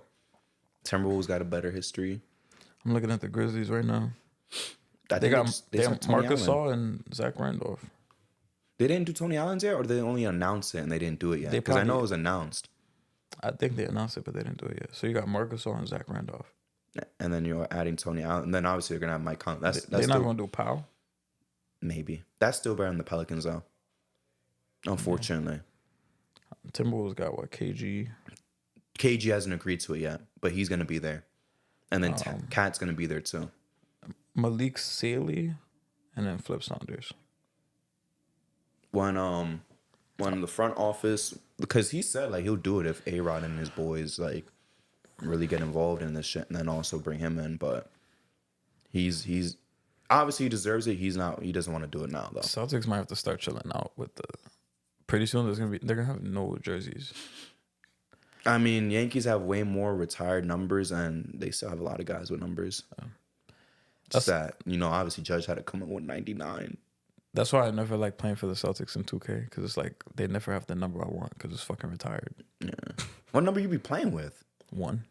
I usually play with 4 or 5. 4 is my lucky number. 5. Sometimes May it depends on my build too. Like if I'm a center, I'm not gonna lie, I do that too. I do that in any sports game. My shit has to. That's why I'm not gonna lie. I get tight seeing dudes in the NFL wearing number 1 as wide receiver, like Malik Neighbors or Jamar Chase. I'm like, bro, put on 86, bro. That doesn't bother. That doesn't bother. That bothers me, bro. It bothers me when I see like. Actually, no, I've gotten kind of used to it, but it used to bother me when I would see like D linemen and they got like number 5. No, I'm like, damn. I'm guessing you're saying it doesn't bother you now. No, that shit bothers me. If you on the line, you 60 or 70. You a linebacker, you 50 or 40. You a running back, you 20 something. QBs, single digits, or like somewhere in the 10s. Wide receivers and tight ends, y'all gotta be 80s, bro. Y'all have I'm telling you, bro. The Malik Neighbors shit, talented. Jamar Chase, we know how talented he is. I don't know how these dudes didn't win. I think he was the first player ever to wear number 1 for the Bengals. Bro, wear 81. Wear 82. Wear 80 something. That shit bothers me, bro. It's a new style now. And same thing like you saying with like big men. If I'm a big man, bro, I'm not wearing no number 7. If I never made like a big build in years, but bro, I'm gonna throw in like 36 or some shit. Nah, yeah. When I would make like a center in like my league or my career, I'm rocking 23. As a center? Yeah. Damn. It's just because Anthony Davis, like in college. But that's it though. Yeah. I don't think it's anybody and else. The Pelicans. But with my guards, like 2 guard, or my point guard, I'll rock number 1. I like wearing 4 and 5. Maybe a 7. That's like my 3 favorite numbers to rock into because I'm always point guard, sometimes shooting guard. I did the small forward shift for the first time a couple months ago with you guys at least. Damn, I kind of want to get 2K now. Fuck 2K, bro. Make an OG Anunoby build. Fuck 2K. Let's talk about the Cavs, bro. Still undefeated. Yeah, shout out to the Cavs, bro. I was tuning in and out of that game because it felt like it was so weird. Like you said it at the beginning of the show, like the point differential. At one point, it felt like the Cavs were just running away with it. Then the Bulls would come back. And then I'm like, all right, I'm going to tune in. Then when I tune in, they start running away with it again. And then I'll leave. Then the Bulls are coming back again. And I'm like, all right, bro, what the fuck is going on? Yeah. And then the Cavs end up winning. All I got to say is to anybody that thinks the Cavs are not real, you're bugging out at this point. I think the Cavs are very real. The ultimate test will be on Tuesday against the Celtics. But this team has came back from multiple like deficits that you think it's over and they'll just come back and win. To me, that's a true testament to like being a great team to be able to overcome large deficits and come back and win the game. This team is clicking and they're doing it by committee. Absolutely. Darius Garland has had a bounce back, which I was confident he was gonna do. Donovan Mitchell doesn't have to wear himself out and like will the team to games because he can literally just pick and choose his spots. He's playing a lot better off the ball. He looks great. Evan Mobley looks like a fucking demon some nights. Absolutely. And then Jared Allen gets in where he fits in at some moments. And then shout out to Ty Jerome and hooping off the bench, getting clutch baskets. Dean Wade doing what he do. This team is clicking, bro. Shout out to Kenny Atkinson for staying patient and waiting for the right job to come to him. Cause he was kind of like the hot name. Like once the Nets let him go, he was like the hot name to be the next coach for whoever team. And he didn't really like jump on like the first team. He kind of just thugged it out with the Warriors as an assistant. And we saw there was a lot of job openings and he would kind of be like one of the first names, but he was like, nah, kind of wait to be for the right opportunity to come. Like he could have very well coached the Hornets. He could have coached maybe the Suns, but he chose the right situation with the Cavs because like you have a complete team. You have a guy who's borderline well, you have a top 15 guy with Donovan Mitchell. I was going to say superstar, but you have a top 15 guy with Donovan Mitchell. Yep. But he's also a guy who's not like a high ego superstar that could like, you're going to be the scapegoat and throw the blame on you. So this is really like the perfect situation because like you could have went to one of these top dog teams and you would have been the scapegoat. You could have went to the Hornets or like the Pistons and they would have not been good and they would have been like, is this guy really that good of a coach? But he went to the perfect spot where you have like a good ass starting five. I want to say great starting five. Yeah. And then you have a top 15 player with a low ego who's willing to like kind of sacrifice his play for the betterment of the team. And you see that with the Cavs and how they're playing 14-0. I think they said this is the third best start in NBA history. Yeah. I think the 15-16 Warriors was one. Obviously. I'm guessing they got to what, 24? Yeah, and they lost to the Bucks. They lost to the Bucks. And then I'm guessing second is what, the 72-10 Bulls, I want to say. No? They're not even on the list. Oh, damn. I'll Who's second? I'll find it for you, but they're not even on the Yeah, list. because I saw, shout out to Sleeper. They said that the Cavs are they have the third best start in NBA history. Yeah, that 15-16 Warrior shit was insane. I'll never forget that shit. Because the only Bulls one I remember, and this is how I know that they weren't even there, the only Bulls when I was there that shocked me was 96-97. It wasn't even 95-96. Wow. I don't know what happened with 95-96, but they probably went on like a 7. They probably started like 7-0 and just lost. So the only two teams are tied for second. Yeah. The Rockets in 93-94, which they ended up winning a ring, and then the Washington Capitals in 48-49. But they just passed the Celtics in 57-58, and they also passed the 2002-2003 Mavericks. And they ended up winning 60-something games. But because the Spurs were better and you had divisions, they faced each other like in the second round.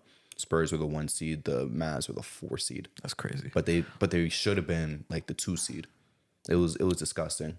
Damn. But yeah, bro, like I hate to bring up the Knicks, like seeing that we have 6 losses, I'm like, damn, it is fucking impressive that like the Warriors literally went a whole season with 9 losses, or that the Bulls went a whole season with 10 losses. Yeah. So I'm like, it's like a different level of like locked in that you have to be. But I think the Cavs are very much a real team, and I can't wait. If we play them in the playoffs, I would love to match up with them. But I actually don't want to now. It's different compared to when they have JB. Now, when Colin said it, I was like, maybe that's the problem. I don't know. Maybe it's just a team. But now that they do have this coaching change, I think Colin was right that it is all on coaching. Yeah. He said JB is a good guy. He's like a good bridge from taking a team that's ass to make them good. But after they're good, he doesn't have the capability to make them great. Yeah, that's why I think his job right now, where he's at in Detroit, is perfect for him. Yeah, which there's nothing wrong with that. That's kind of common in the NBA. Of course. JB's first year coaching the Cavs was was it the 1920 season? I think it was 1920. Or it might have been 2021. I think. Because when was Ty Lue's last year with the Cavs coaching? 1920. I think he thugged out 2 seasons with them being trash. Because Doc was still there. I mean, with the Clippers, 1920. Doc was gone after the 3-1 lead in the bubble, right? Yeah, and then he went to the Sixers, and that's when he blamed Ben Simmons. And then 2021, that's when I think Ty Lue took over. So I want to say 2021 was JB's first year with the Cavs, and that's when they was that when they made the plan and lost, or was that 22? 22 was when they made the plan and lost. Yes, to Trae Young. So that was Garland's first All-Star year. Yeah, 2021 they were still ass, which is my point. They improved. I think that's when they had. Was that the year that they was running Drummond and fucking Markkanen out? Yes. No. Markkanen was on the playoff team. I mean, the play-in team. Yes. Because then they flipped him for Donovan Mitchell that same summer. Yes, and then he started bugging in Utah. So they had a trash year, and then right after that, boom, straight into play-in. Yeah. And then after that, playoff Donovan Mitchell, and then he's out the door. But one thing I was searching real quick, though, Justin, just to make sure I didn't get it wrong. Cavs have had some really good offensive teams. We saw 16-17 was one of the best offensive teams statistically that we've ever seen, right? Yeah. That was a big hype. That's why people thought the Cavs could still beat the KD Warriors. They had the best offense all time in that current time. This is the Cavs' first time having 6 games with 130 points. Yeah. Bro, their record was 5. And we are in they just played 14 games.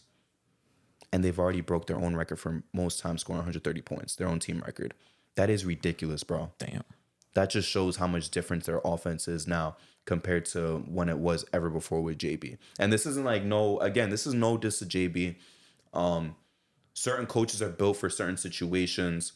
And, JB's just not that guy where it's like, I need you to turn this team into a championship team.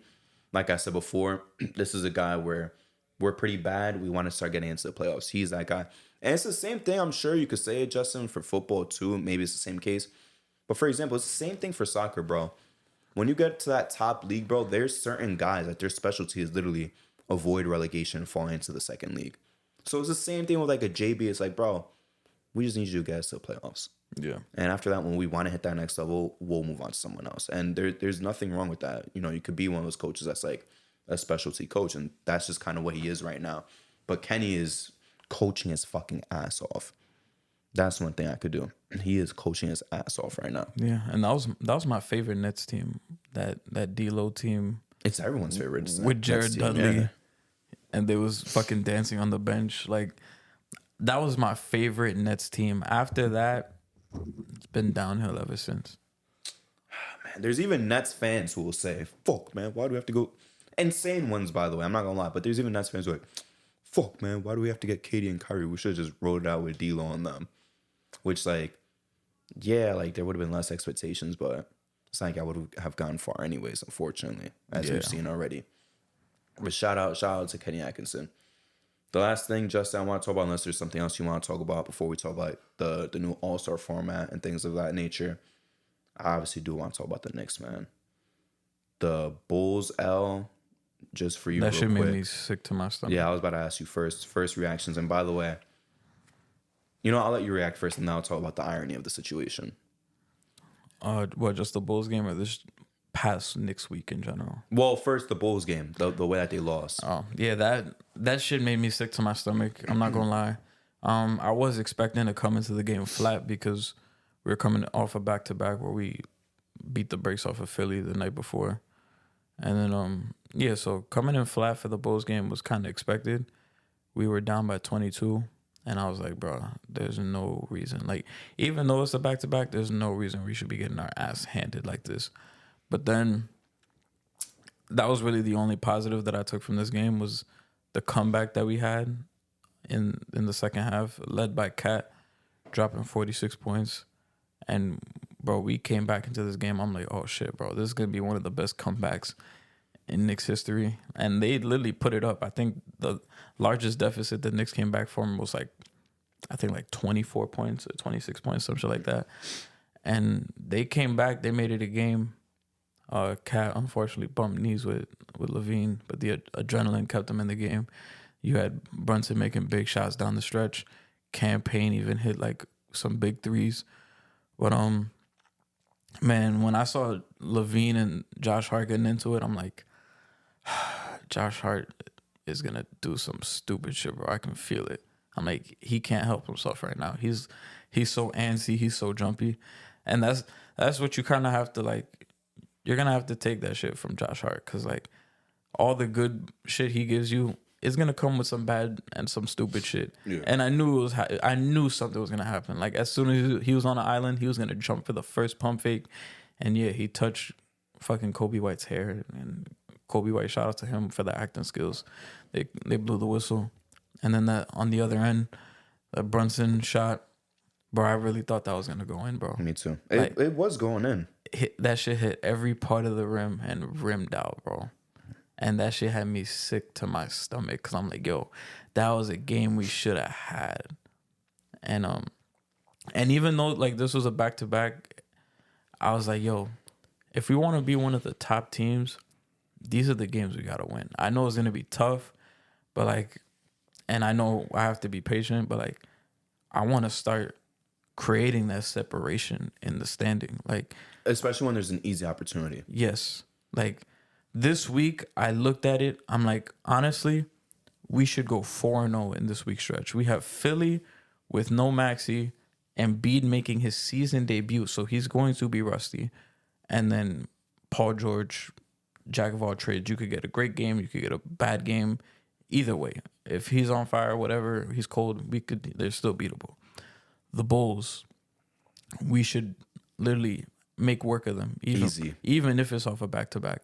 And then you have the Nets last night, which in my head going into it, I'm like, all right, we play them Friday and Sunday. In my head, we're going to probably have one game where we beat the brakes off of them and another game where it goes down to the wire. I guess we chose Friday to be the game that comes down to well, it was a mix of both because we were beating the brakes off of them and then they came back. And then fucking Cam Thomas, bro, always fries us. But I would love to make some separation in the standings, especially like when you see Cleveland going on this hot streak. Like it's like, damn, bro.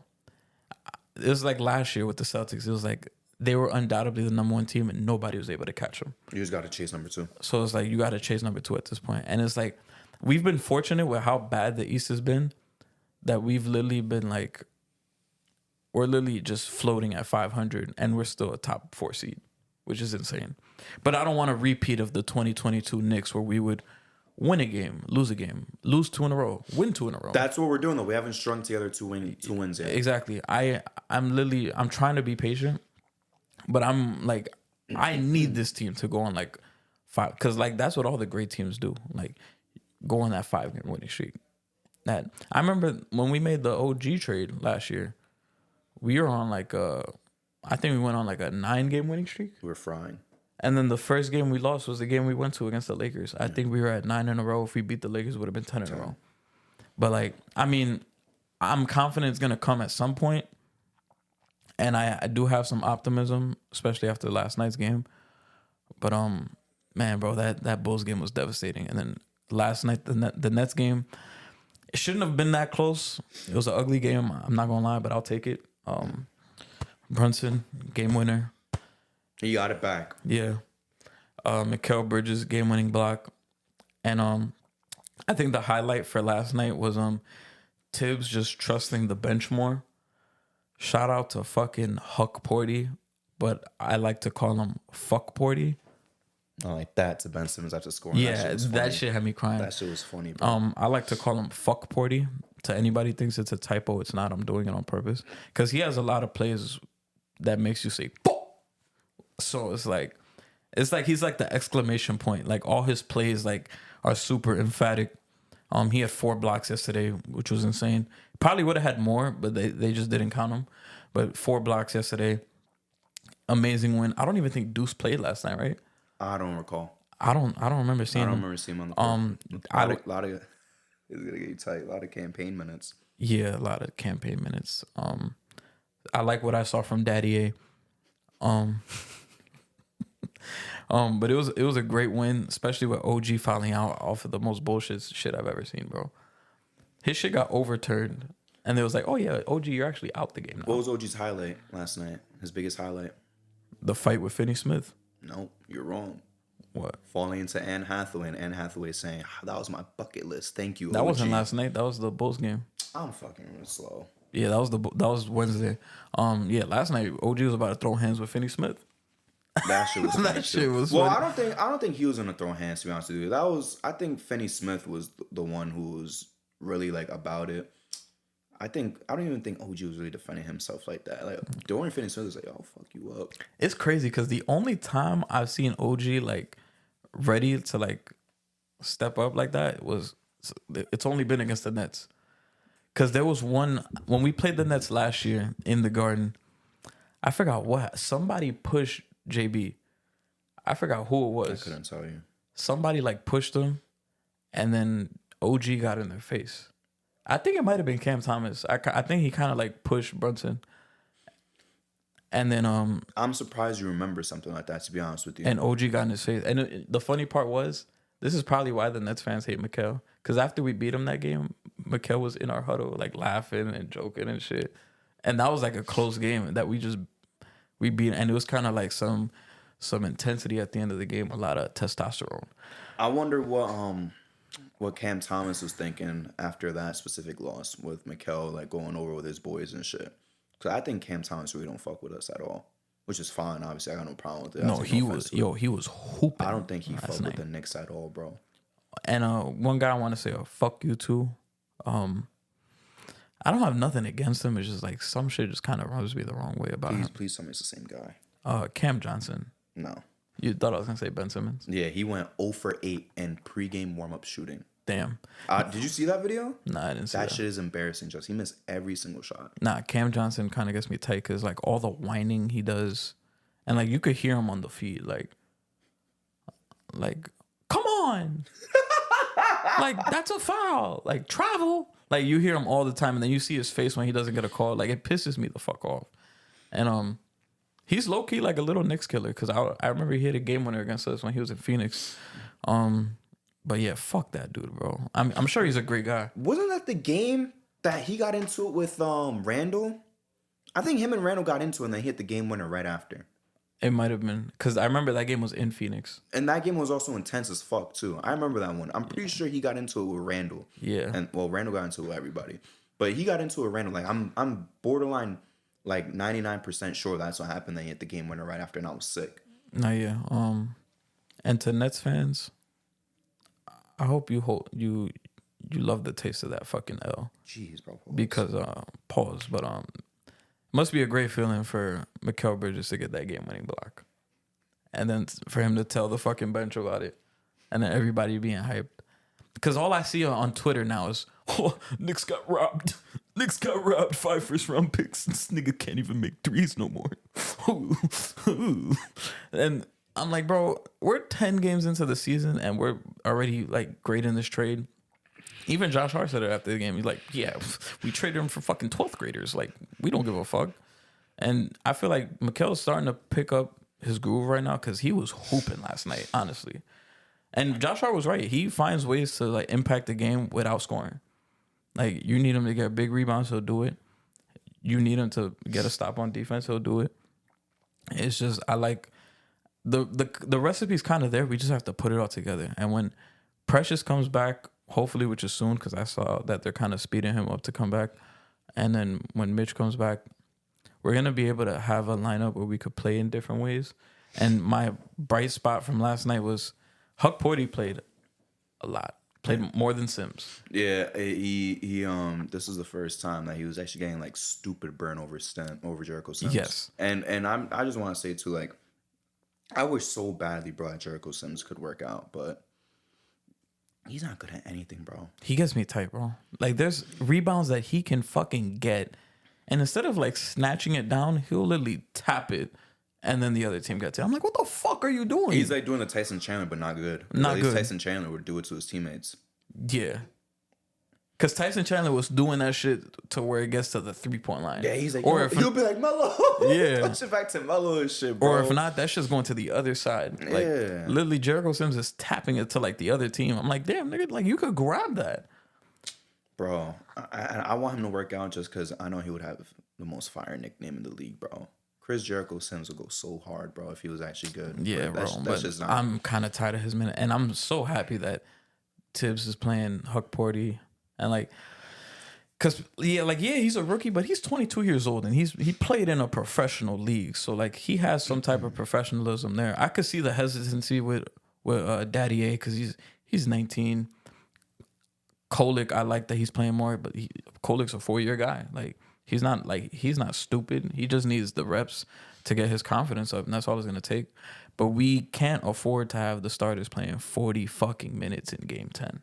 Unfortunately, yeah, we have some guys out, but gonna have to trust these guys, and it's making me more confident that Huck Porty's playing a lot more. Because now when our center rotation gets stronger, we will have guys that we can rotate in, and Mitch doesn't have to burn out, and we can save him. Honestly, bro, I don't think there's any way saving Mitch, to be honest with you. Yeah, there's no way. But going back to the Josh Hart stuff with the last play against Chicago, last defensive play. What I was saying was ironic, hinting towards it was I don't know if you saw the Rick Brunson episode of Roommates. Yes, I watched it. I didn't finish Thursday it night. yet. I watched the whole thing. I got to like the first like 20 minutes, and then I forgot what it was I had to do. But there's one ironic thing that even the comments were like, damn, Josh, this came out at the wrong time. And then they put the timestamp. And I don't know if you remember, it was like 15 minutes into the show.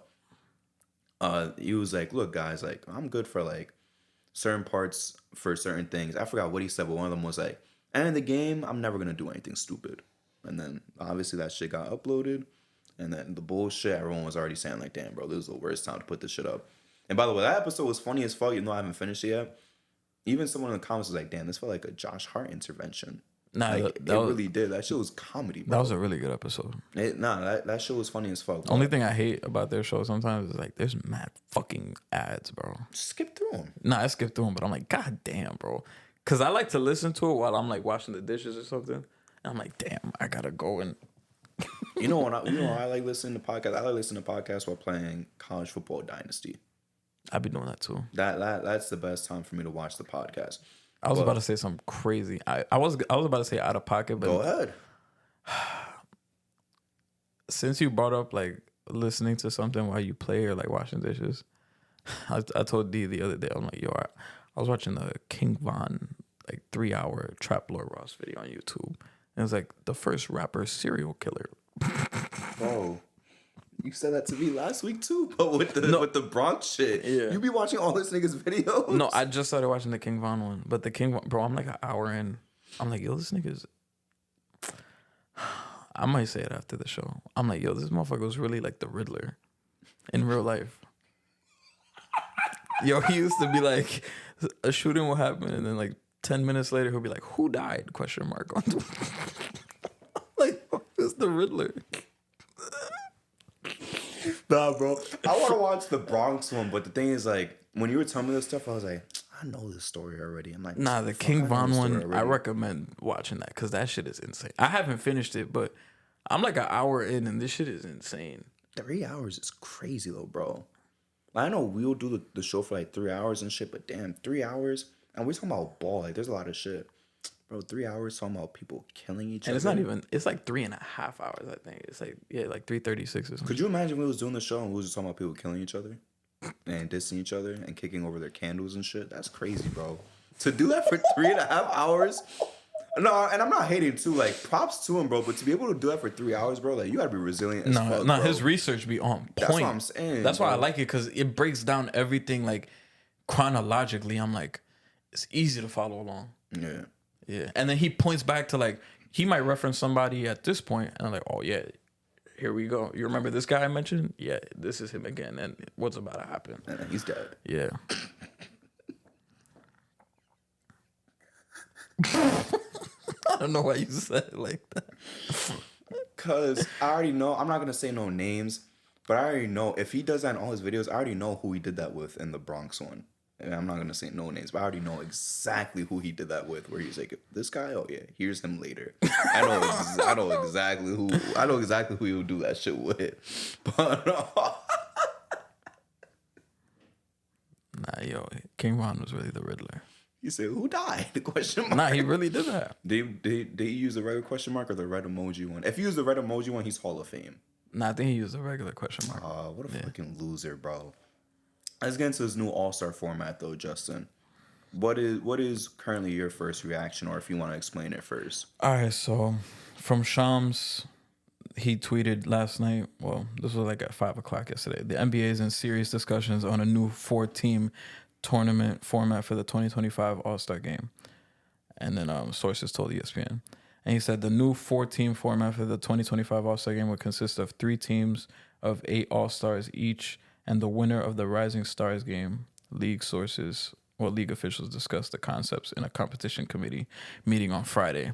So that's kind of like the new thing that, well, they're in talks right now. It hasn't been official, but it wouldn't be for this year, by the way. I think a lot of people were freaking out. Also, it would be for next season. Well, I would assume so, because to come up with an idea like this and in get November, it approved, yeah, I doubt they'll put it into application just a couple months later. Maybe I'm wrong, but I feel like the way I'm seeing it is like this is something that would start next year, right? Yeah. But off rip, like, do you think this is gonna make it more competitive? I don't know, but I like the innovation. It's cool. I'm gonna be real. I feel like shout out to Adam Silver, shout out to Plan, shout out to in-season tournament. I think I've said it before on the show as well. I think he's a little too much into innovation sometimes. I don't think, and of course I respect your opinion too, but like I don't think you really need to change the All-Star game, like the format. I don't think this is gonna make guys more competitive unless I'm gonna use one of your words, unless they're gonna dangle money in front of them. I don't think they're really gonna give a fuck regardless whether it's a tournament format or East versus West or Team Braun versus Team whoever wins the vote in the East. Like, I think you might have to get money involved because guys are taking the in-season tournament seriously. And again, I guess some people could argue, well, regardless, it's a regular season game. But I think guys are taking it more seriously again, too, if you add money to the All-Star game pot as well. Add some money, everyone gets this amount extra, another $500K, because in-season tournament, each player gets $500K, right? If I'm not mistaken, exactly 500. Team, yeah. Bro, give these guys another 500 if they win the All-Star game. I don't know what they want. 500K, a million, I don't know. Give them that. Give them some sort of incentive, because if money's working for the in-season tournament, it might work for the All-Star game. I think regardless, though, I don't think Jokic is ever going to try, no matter what the format Luka is. never tries. The prize, Luka will never try, and that's it. But I think some of these guys will try if there's money involved. But those two guys, I think no matter what, they're like, I don't give a fuck. Yeah. Even, bro, like I said in a previous episode, even Obama's like, damn, the All-Star game fucking sucks to Halliburton's face. It's garbage, bro. It's terrible. I don't even really look forward to it. Like, sometimes I always feel like I'd be more hyped when they name the All-Stars than the actual weekend. Like, I used to be hyped for All-Star weekend when I was like from 11 years old till up to like, I don't remember, the last All-Star game I was really hyped for was like maybe 2016. Hold on, wait a second. Actually, no, I'll say 2018. Wait a second. The one right after Kobe died, that one was really good. The one to honor him, the 2020 All-Star game. Yeah, that was a good one. Yeah. But I think after that, it's been bad. Yeah. 16 though, 16 is one of the best ones. I think the 2010s was kind of like that last time that people really cared anymore. And now it's like, yeah, I'm just going to chuck up 12 threes myself. Everyone on the team's going to chuck up 12 threes each. And maybe there's a couple of open dunks. I get it. Y'all don't want to get hurt, but come on, bro. We all tune into this shit. And like you said, we could even compare the episodes, right? Yeah. I'm going to do this. I'm going to go and I'm going to watch both episodes. I guarantee there's more passion and excitement for us talking about this guy was snubbed. Like, even when we're like, Brunson should start, whatever, over Dame, whatever. There's probably better debates and shit about that during that episode than after. Because after that, we're just like, yo, the All-Star game sucks. I remember it. We were just like, All-Star game fucking sucks. How are we going to fix this? And I guarantee we're going to have to, unfortunately, do the same copy and paste shit until these guys fix this shit. Because every podcast is the same thing, unfortunately, when it comes to the NBA All-Star game. After it, before it, everyone's hype. This guy got snubbed. Sabonis got snubbed. Why the fuck did Paul George get in over all these guys? Remember I said that? Paul George wasn't better than Zion. He wasn't better than De'Aaron Fox. Sabonis, Şengün, they all deserved it. Whatever. And after, it's like, all right, the All-Star game fucking sucks. Like, they got to do something. I don't think the tournament thing is going to fix it. Like, and it's not like Adam Silver could be like, hey, guys, you guys better try or I'm going to fine you. Because, like, then you could be like, well, how do you know if I'm trying or not? I'm taking these 12 threes. I'm trying to score or whatever. I think money's gonna have to be like the last resort.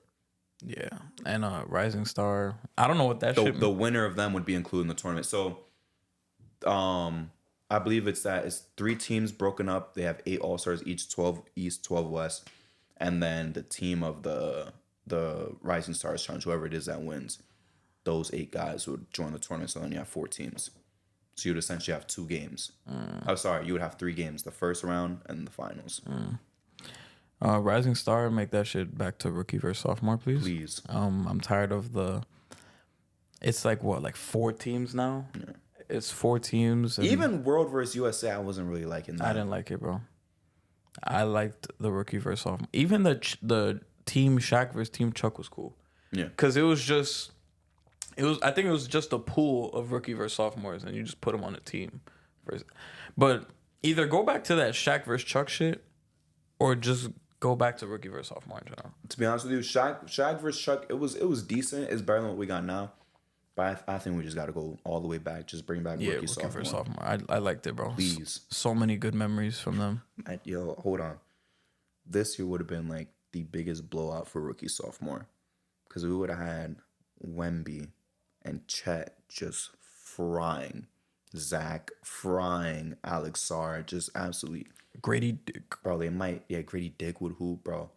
They might win by 30 versus the rookies.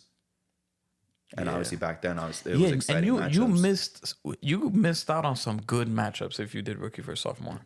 Because imagine the year prior with Chet is kind of like the weird one because he was in the 2022. He would be with Wemby. Yeah, but then you would have had him against Paolo, Benedict Mathurin, Keegan Murray, Jaden Ivey. That would have been good. And then even the year before that, you would have had K, Jalen Green, Şengün versus Paolo. I'm taking it back more. Fuck that. You would have had Luka versus Zion. Yeah. That shit would have been crazy. And then that's without including guys like a Trae Young, for example. Shea would have made it as a sophomore. So Brunson wouldn't have made it at all. Brunson would not have made it. Brunson, unfortunately, would not have been invited to that game. I'm sorry, kid. Yeah. But you are not making that game. I'll never forget when Jackson Hayes got tight because he didn't get invited to the Rising Star. Yeah, that's crazy, bro. I remember he was like, that. yo, fuck it. I don't know if he said fuck Adam Silver or fuck the NBA. I think he said NBA. Yeah, I hope he didn't say Adam Silver. He's like, fuck the NBA. He's like, I should have been in the Rising Star. I was like, damn. And fuck Jackson Hayes, too, by the way. You didn't see what's going on with him recently? Currently? Yeah. No, what's going on? He's in trouble again. What'd he do? You know, issues at home. DA? Yeah. Wow. You know, so fuck Jackson Hayes, you feel me? We're not jacking him around here. But yeah, going back to the topic though, bring back, I would like that though. If they did this, but it was like the rookie team one or the sophomore team one, that would be cool. But at the same time, that shit would kind of be fucked up because like, what team would Wemby be on? For which one? If it was in this team format. Oh, this one? Would he be on one of these 3 random all-star teams or would he be sophomore? That's the only thing where it will kind of be an issue. Oh, yeah. If a guy makes an all-star game their first or second year, then this shit would kind of be fucked up. They should just go back to rookie versus sophomore, honestly. Because the league is gonna get so much better. Potentially, we're gonna have some good rookie versus sophomore matches. We just went down. We missed a lot. We missed out on a lot. Zion. Because when did they start doing the USA versus World shit? Like I want to say the 14-15 season, right? It's been a while. They were doing it for a minute. I think the Luka one, that shit had been set in place for a minute. I think it was the 14-15 season because I think the 13-14 season was the. I think that was the last Shaq versus Chuck year. But even then, it was like Grant Hill versus Chris Webber or whatever. But that was when Deion Waiters and Tim Hardaway Jr. was going back and forth. But then the year after, I think that's when they changed it because you had fucking Andrew Wiggins representing Canada and all that. And that's when they started going with that shit. Imagine it's Tatum versus Brown. Yeah, you would have Tatum versus Brown. Damn, who else? B.I. Ben Simmons would have been on Tatum's team, honestly. You would have had Ben Simmons, Tatum, Donovan Mitchell, De'Aaron Fox. Bam. I'm not going to lie. I don't think De'Aaron Fox would have made it. He had a bad rookie year. Really bad. But maybe because of hype, they would have put him in. Lonzo would have been in there. No Markel. He was hurt. Who else? I don't know if Bam would have made it. I don't think Bam would have made it. I don't think so. Not first year. Second year, he would have made the sophomore game. But that one would have been cool just because of the Brown versus Tatum shit. What else would have been a good one, Justin? Fuck. Oh, Luka versus the whole year before him, basically. Rookie Luka versus Tatum versus De'Aaron Fox would have made that second one. Oh, the sophomores? Yeah. Yeah, rookie Luka, rookie Ayton. Trae Young versus Tatum. Donovan Mitchell, Ben Simmons. De'Aaron Fox would actually be good enough for this shit. Jaren Jackson probably would have made it. Michael Porter Jr. was hurt. Was Miles Bridges would have made it? I think Miles would have made it. I don't think McCall Bridges would have made it. Nah, Mikal would have made it. Mitchell Robinson, low-key, could have made it his rookie year. Maybe. He would have been off the bench. He would have been the last guy. Yeah, he would have been the very last guy. He would have been the very last guy if we're going to stretch it to that. He would have made it over Brunson. Well, let's be real. Again, no disrespect to Brunson. A lot of guys would have made it over Brunson at that point in time. Who else? Michael Porter Jr. was out. Would Shea have made it? Year 2 or year 1? Year 1. Maybe. I think maybe. He's like... He would have been there. He deserves over Mitchell Robinson. Hell yeah. Did you say Bagley yet? No. Rookie Bagley would have made it. He would have made it. He would be more stamped than Shea, honestly, which sounds crazy today. Yes, he would have made it. You know what? He doesn't deserve it, but I feel like because of the hype, he would have made it. I think Mo Bamba would have been in there. Wait a second. Does Frank make the rookie game? No. Does Frank make the sophomore game? No. Hold on. Dennis Smith Jr. would have made both. He would have made both. He would have made it. I think both of them he would have made. Rookie and sophomore. I think Mo Bamba would have made the rookie one. But not the sophomore one. Not the Mo Bamba just had the hype. The song was popping at that time. I think he would have made it, the rookie one. The sophomore one. Wendell Carter maybe could have made the rookie one. Damn, we really talking about Wendell Carter Jr. Yeah, it's crazy. And then that's about it. But in terms of like the prime time ones, even I think Grayson Allen makes the sophomore one before Frank. When they start Chuck and Shaq? The 11-12 season. Because John Wall's rookie year was the last one where they did rookie versus sophomore. And John Wall was a rookie. And that's when he did the Dougie and shit. Did we get Kyrie versus John Wall then as a Shaq and Chuck thing? Yeah. So you're saying John Wall's rookie year was the last true rookie sophomore, and then after that they were drafted. Yes. So that means John Wall. Because I remember that, right? That was the one in Orlando. You had Blake Griffin, John Wall, Jeremy Lin. By the way, my favorite All-Star Game jersey is 11-12. That was one in Orlando. Yeah. You had Kyrie was in there. I think Kemba Walker was in there as well. I want to know. I want to look back on. I want to see if Kyrie and John Wall played against each other. Is kind of my question. Yeah, that's the thing. That's where it gets tricky because they're getting drafted. That's when I think that might be the same year when Chuck was trying to draft Valanciunas. He's like Jonas, Valoon, Inu, Alsauce, and then Ernie was like, I found the box score right. What happened? So John Wall and Kyrie were on the same team. Yeah, that's not cool, bro. So the team Chuck was Evan Turner, Kyrie, Paul George, DeMarcus Cousins, Derek Williams, John Wall, Gordon Hayward, Derek Favors, Marshawn Brooks. Team Shaq was Greg Monroe, Brandon Knight, Ricky Rubio, Blake Griffin, Jeremy Lin, Tristan Thompson, Kemba Walker, Norris Cole, Landry Fields, and Markieff Morris. I'm just gonna take an educated guess that Chuck won because this team sounds way fucking better. Who the fuck won? Yes, Chuck won. I think Kyrie was the MVP. Yeah, Kyrie had 34 and 9. Goddamn. Paul George had 23. Correct me if I'm wrong. DeMarcus Cousins had 18. That's the game that he dropped Brandon Knight, or the year after? It was the year after. Okay, and that was still Chuck, and maybe that was the one. Was when he was 12-13 might have been the one where he tried to draft Valanciunas. Yeah, because I don't think Valanciunas played his true rookie year. I think he was a stash. I think. Yeah. Bring it back, bro. I want to see the year after. The year after, I know for a fact Kenneth Faried won the MVP for this. Kenneth Faried was at that time. Team Chuck. This was 12-13. You had Kawhi Leonard, Kenneth Faried, Bradley Beal, Anthony Davis, Rubio, Isaiah Thomas, Brandon Knight, Vucevic, Alexei Shev, and Tristan Thompson. Team Shaq was Dame, Kyrie, Chandler Parsons, Michael Kidd-Gilchrist, Harrison Barnes, Kemba Walker, Deion Waiters, Tyler Zeller, Klay Thompson, Andrew Nicholson, and Andre Drummond. And you said that was the second team that you just named was Chuck. The second team I named was Shaq. The first team was Chuck. Yeah, Shaq's team sounds disgusting. Chuck's team won. Yeah. Crazy. Dame and Kyrie couldn't pull out a win. That's crazy, bro. Kenneth Faried had 40 and 10. Speaking of Kenneth Faried, and then we'll leave bro's name alone probably for the rest of our podcast history. The New Zealand haka dance that shows like trending on Twitter, because like they did it like in a government meeting or whatever. And fine, that's not the point of the story. But then someone was like, "Oh, remember when they did that shit in the FIBA World Cup?" Yeah, and he just had D Rose standing there. And that's not the funny part. And Harden looked confused. Harden was like this. Harden was like. Yeah, I ain't gonna lie. Sometimes Harden be looking dumb, bro. Yeah, that was funny. But the funniest part of that whole clip isn't even Harden looking dumb or D Rose looking confused. The funniest part that Kenneth Faried was on that fucking team, bro, and he won a gold medal. That is ridiculous to me. A dog. Yeah, I know, bro. It just. I think Kenneth Faried. I think I want to hear kind of your list too of some players that show how much the game changed just in that mid 2010s. The game changed so much, bro. Like, the two guys that are the biggest evidence of this are Greg Monroe and Kenneth Faried, of how quickly the league changed.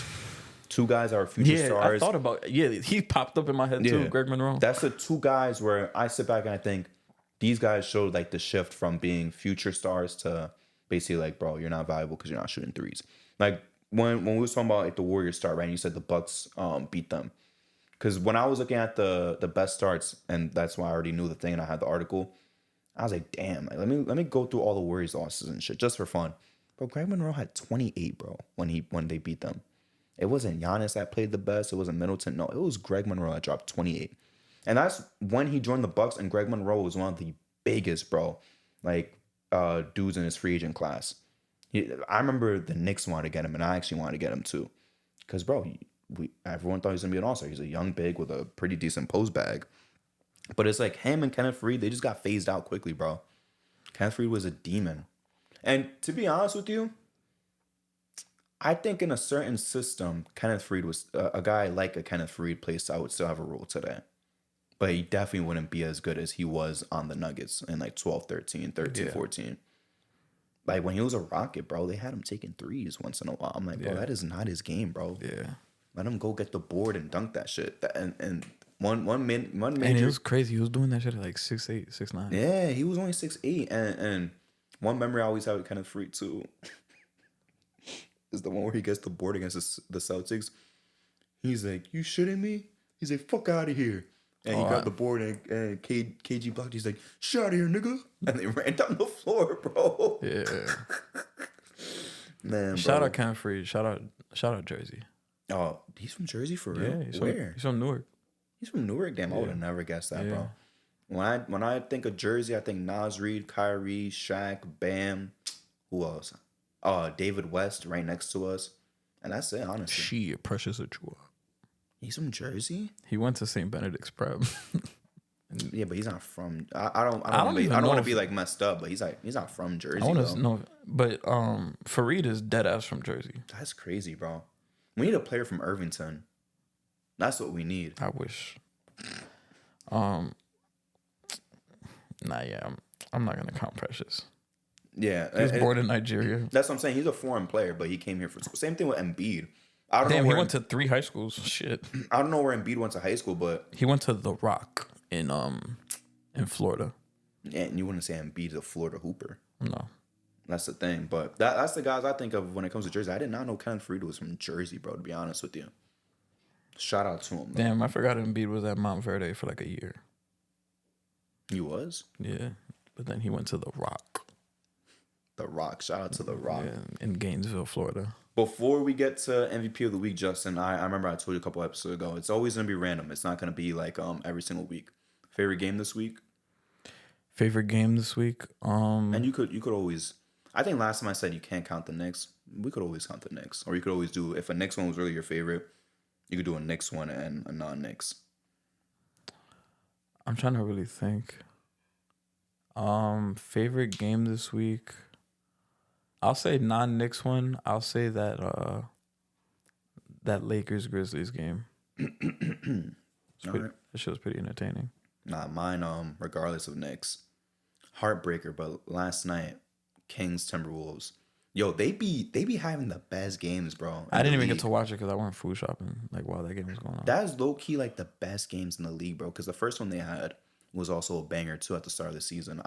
I kind of want to see when they're gonna play again, but bro, that game was phenomenal. And when Colin told me, because it was a really close game, and then in the third they went up by 20. The Timberwolves are like, honestly, I'm gonna start focusing on the fights, which I kind of want to ask you about in a little bit too, kind of like in our end of the show thing. But I was like, I'm gonna watch the Tyson shit. The fight didn't even start yet, but I was like, let me just watch the Tyson shit, wait till it starts. Bro, when Colin was like, Darren Fox 50 ball, I said, you're fucking lying. I tuned in ASAP. It was a crazy ending to the fourth quarter. Unfortunately, they could have gotten the rebound and then gone for the last shot. Didn't work out. The rebound slipped out of their hands, went out of bounds. Obviously, Timberwolves missed the shot. They go into OT. Darren Fox gets to 60. I think he scored every point in overtime. I could be wrong. I don't think anyone else was doing anything. Trey Lyles took a stupid ass shot, bro. Everyone was missing. Whenever anyone else had the ball besides Darren Fox in the clutch, nobody knew what they were doing. Unfortunately, then Darren got his 60. And as we saw, unfortunately, the Timberwolves beat my West team, the Kings. But that was a phenomenal game. I love watching the Kings, bro. And I love watching the Timberwolves, too. So when they come together, you could only expect a banger. Yeah, that was a game that I know. I'm like, all right, this is gonna be one of the most fire games. And it was funny because last week we were hype about the fucking Suns and Thunder, and I'm like, wow, that sucks because no KD, no Chet, and the fucking Thunder handled them. Get better, Chet. Get better, Chet. KD. Now, who else some major injuries? DeJounte, Zion, Paolo. My big one too recently, Ja. They're saying they're gonna reevaluate Ja next week, bro. Damn. It's kind of crazy that he's already getting banged up. Yeah. Who else is banged up right now? Damn, it just feels like a lot of people are getting hit with that injury. The whole Pelicans. Shit. Basically, the whole Pelicans. Shout out Jose to Alvarado just got hurt. Yeah, he's down. He went down a couple of days ago. Shout out to all of them, bro. Get better. Let's get into this MVP of the week, though, Justin. Yeah. So you know right now, no Jokic. He only played one game.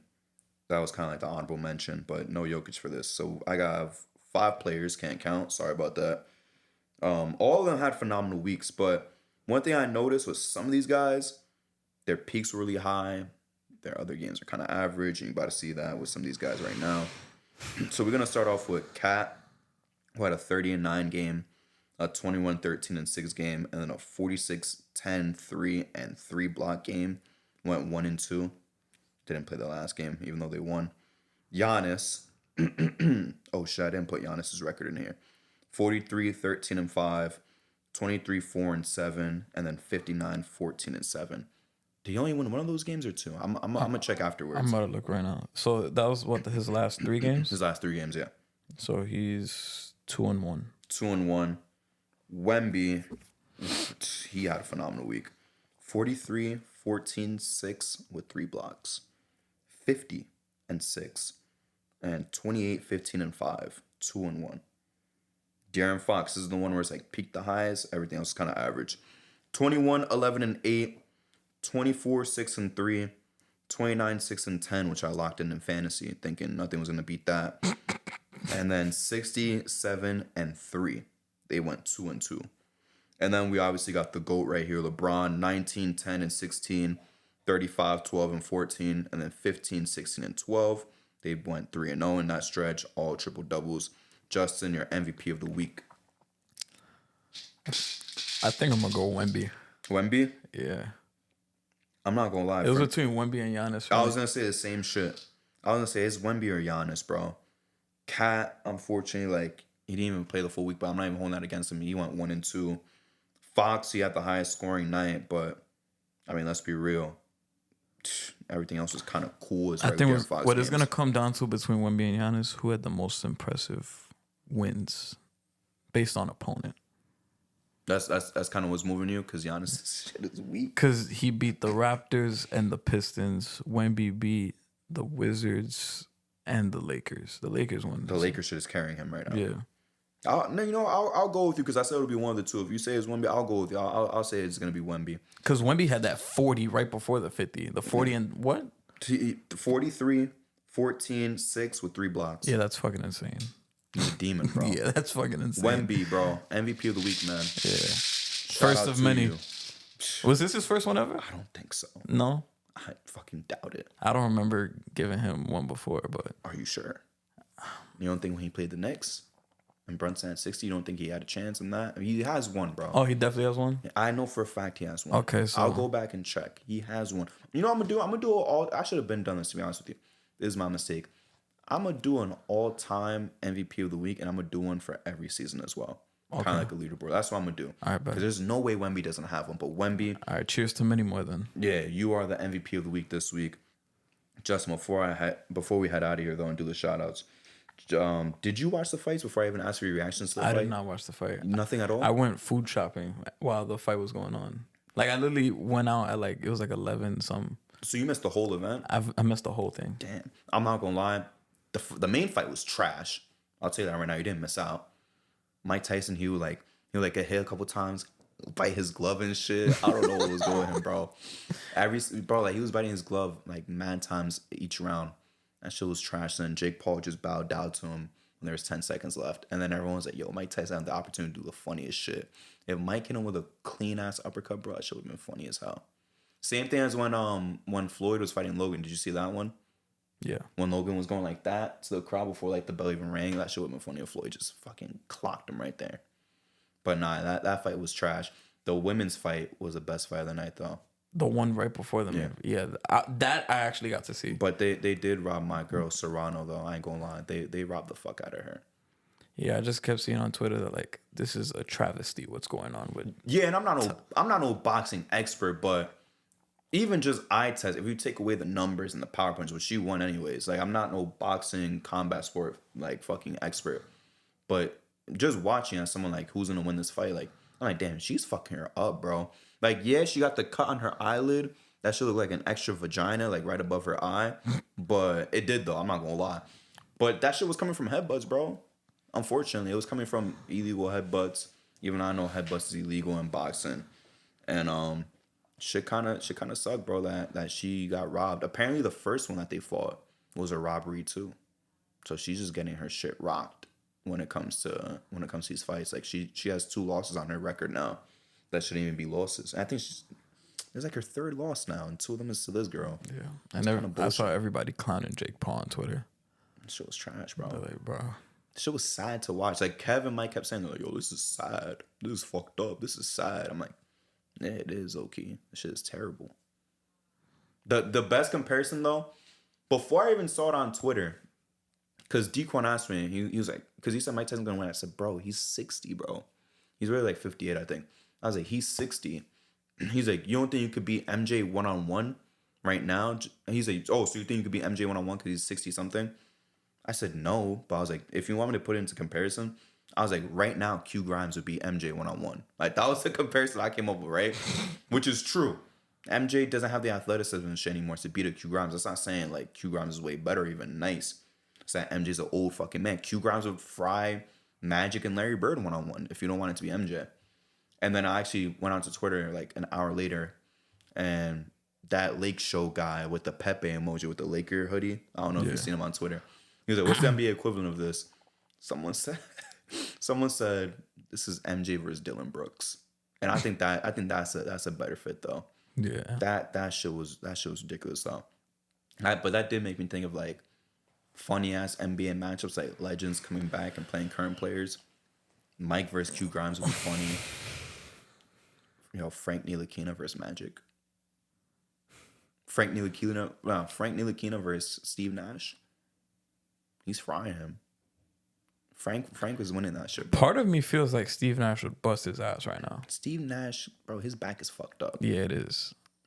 He's not guarding Frank. Unfortunately, let's be real. He has no chance. No, yeah, guarding Frank, nah, but Steve Nash would bust his ass. Bro, Steve Nash has to be 50 right now. I'm pretty sure he's 50 because is he 50? Justin, he got to be either he's late 40s or 50 because you got to remember when he got to the Lakers, he was in his age 38 season or 39. Oh yeah, you right. I could be right. Yeah, I could be wrong. I think he was 39 when he played with Kobe, and he played one more Laker year that was bad, and he was in his age 40 season. It's like, sheesh, bro. Yes, you're right. Because I'm like, it's been 10 years since he then. looks like he's like 40 fucking 4. Nah, bro. He looks young. Yeah, he looks looks good for his young. age, Yeah. but nah, I think he's 50. Yeah, he's definitely 50. J Kid is 50. Hell yeah. I know that. For a fact. That nigga is 50. He looks 50, and not in a good way. he looked fucking 50. I'm trying to think more like, I don't want to say bums, but you know exactly what I mean. Like a Jacob Toppin versus Zach Randolph might still beat him. You think Jacob Toppin could beat Ray Allen right now? Yeah. He can't beat Zach Randolph though. Bro, Zach Randolph, and I even forgot about this, bro. I memory hold this because I thought he had like a bad drop off at the end. He was still averaging 13 or 14 his last year of the Kings. What about J-Mac, Jordan McLaughlin versus Allen Iverson right now? He would be AI. AI retired, bro. AI 2010, right? AI didn't even look good in Big Three, bro. He didn't even look good. He had in like Big one Three. shot, and they were posting that shit all over social media. That shit, yo, I remember he started off so bad. And everyone was so hyped. They're like, we're gonna see AI play again. That shit did not work out. I'm trying to think J-Mac versus someone who kind of retired a little bit more semi recently though. Chauncey Billups. Nah. Hold on. J-Mac versus Jeff Teague. J-Mac got it. Yeah. And Jeff Teague not even 40 yet. He's like 37. And he still be hooping and like runs, I feel like, right and now. Big Three, but Yeah. I think J-Mac still wins. I heard, yeah, him and Isaiah Briscoe went at it. Teagan. But Yeah. He talked about it on the show too. I ain't gonna lie. That's one of my favorite things though. Watching J-Mac play because niggas will be like, J-Mac bring the ball up the floor. And I'm not gonna lie. I don't know why, but the other announcer laughed, and I was saying to myself, I was like, yo, does he know J-Mac? But I don't think that's why he laughed. I think he laughed at something else. Oh. But I was like, damn, he might know J-Mac, bro. I was like, damn. Oh, man. If we was commenting, bro, or if it was just one of us commentating with somebody else and they said J-Mac, I think we'll lose it. Yeah. I think we would be cooked, honestly. But Justin, let's get into these shout outs. You got any shout outs today? I got a big one. Oh, you could go first. I want to say shout out to my young bull D Bando. It's his birthday. Happy birthday to my boy D Bando. Yeah, shout out D Bando. Yeah, go smoke up, bro. You know the vibes. Unfortunately, I'm not gonna be seeing him today, but big shout out to D Bando, bro. I'm not gonna lie. I'm not even gonna pretend how old he's turning. I think he's turning 23. I could be wrong, but shout out to D Bando, bro. Yeah. Shout out D Bando. Shout out to Dylan Harper and Ace Bailey. Yeah, shout out to him. We gotta go watch them play. Yeah. We have to. Like, I'm not even saying that like in a sense of when we say it in the chat and like it doesn't happen. Like, I'm being dead ass. We have to go. Even if it's just us two and nobody else says they going, we gotta go, bro. Shout out to NJ Hooper Crew too. They liked our story. Oh yeah, shout out to NJ Hooper Crew. Yeah. What did you even post that they liked? I posted an Ace Bailey clip. He hit like a turnaround J, and I was like, "This is my number one pick," and they liked my story. How the fuck did they find us, bro? I don't know. That's crazy. Did you put like hashtag Ace Bailey or something? Hashtag Rutgers? No. That's crazy. I need to know how they found that. I think it's because I was like, I think it's because they had just posted it, and I was like one of the first people to like repost it. Damn, bro, that's crazy. Shout out to them. Shout out Rutgers. Obviously, shout out D Bando. Shout out to the Lions. Who do we play this weekend? I actually don't know. I can't give you guys a shout out. Y'all suck. Yeah. Y'all suck mad We dicks, may be bro. benching Daniel Jones very soon. Keep losing, trying to get that number 1 pick. Or top 4 at least. Top 4 would be great. Do you want to shout out Saquon?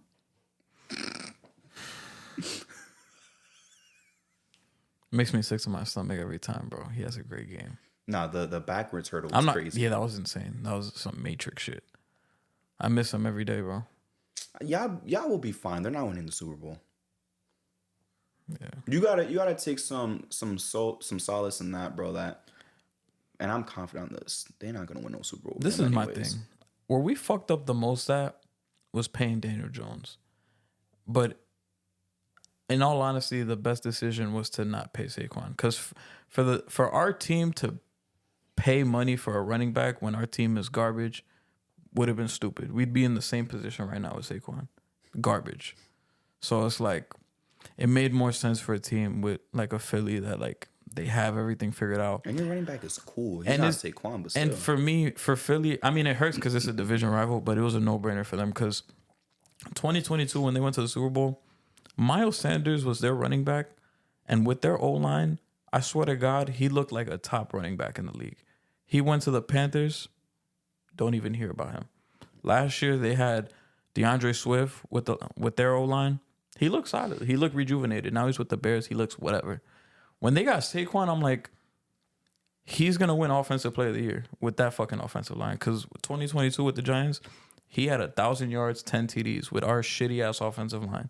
With that Eagles O-line, he's going to get 1,800. I think right now, he's at like 11 something. Bro. And you still got like 7 games left. The funniest shit to me is when it's like, when Saquon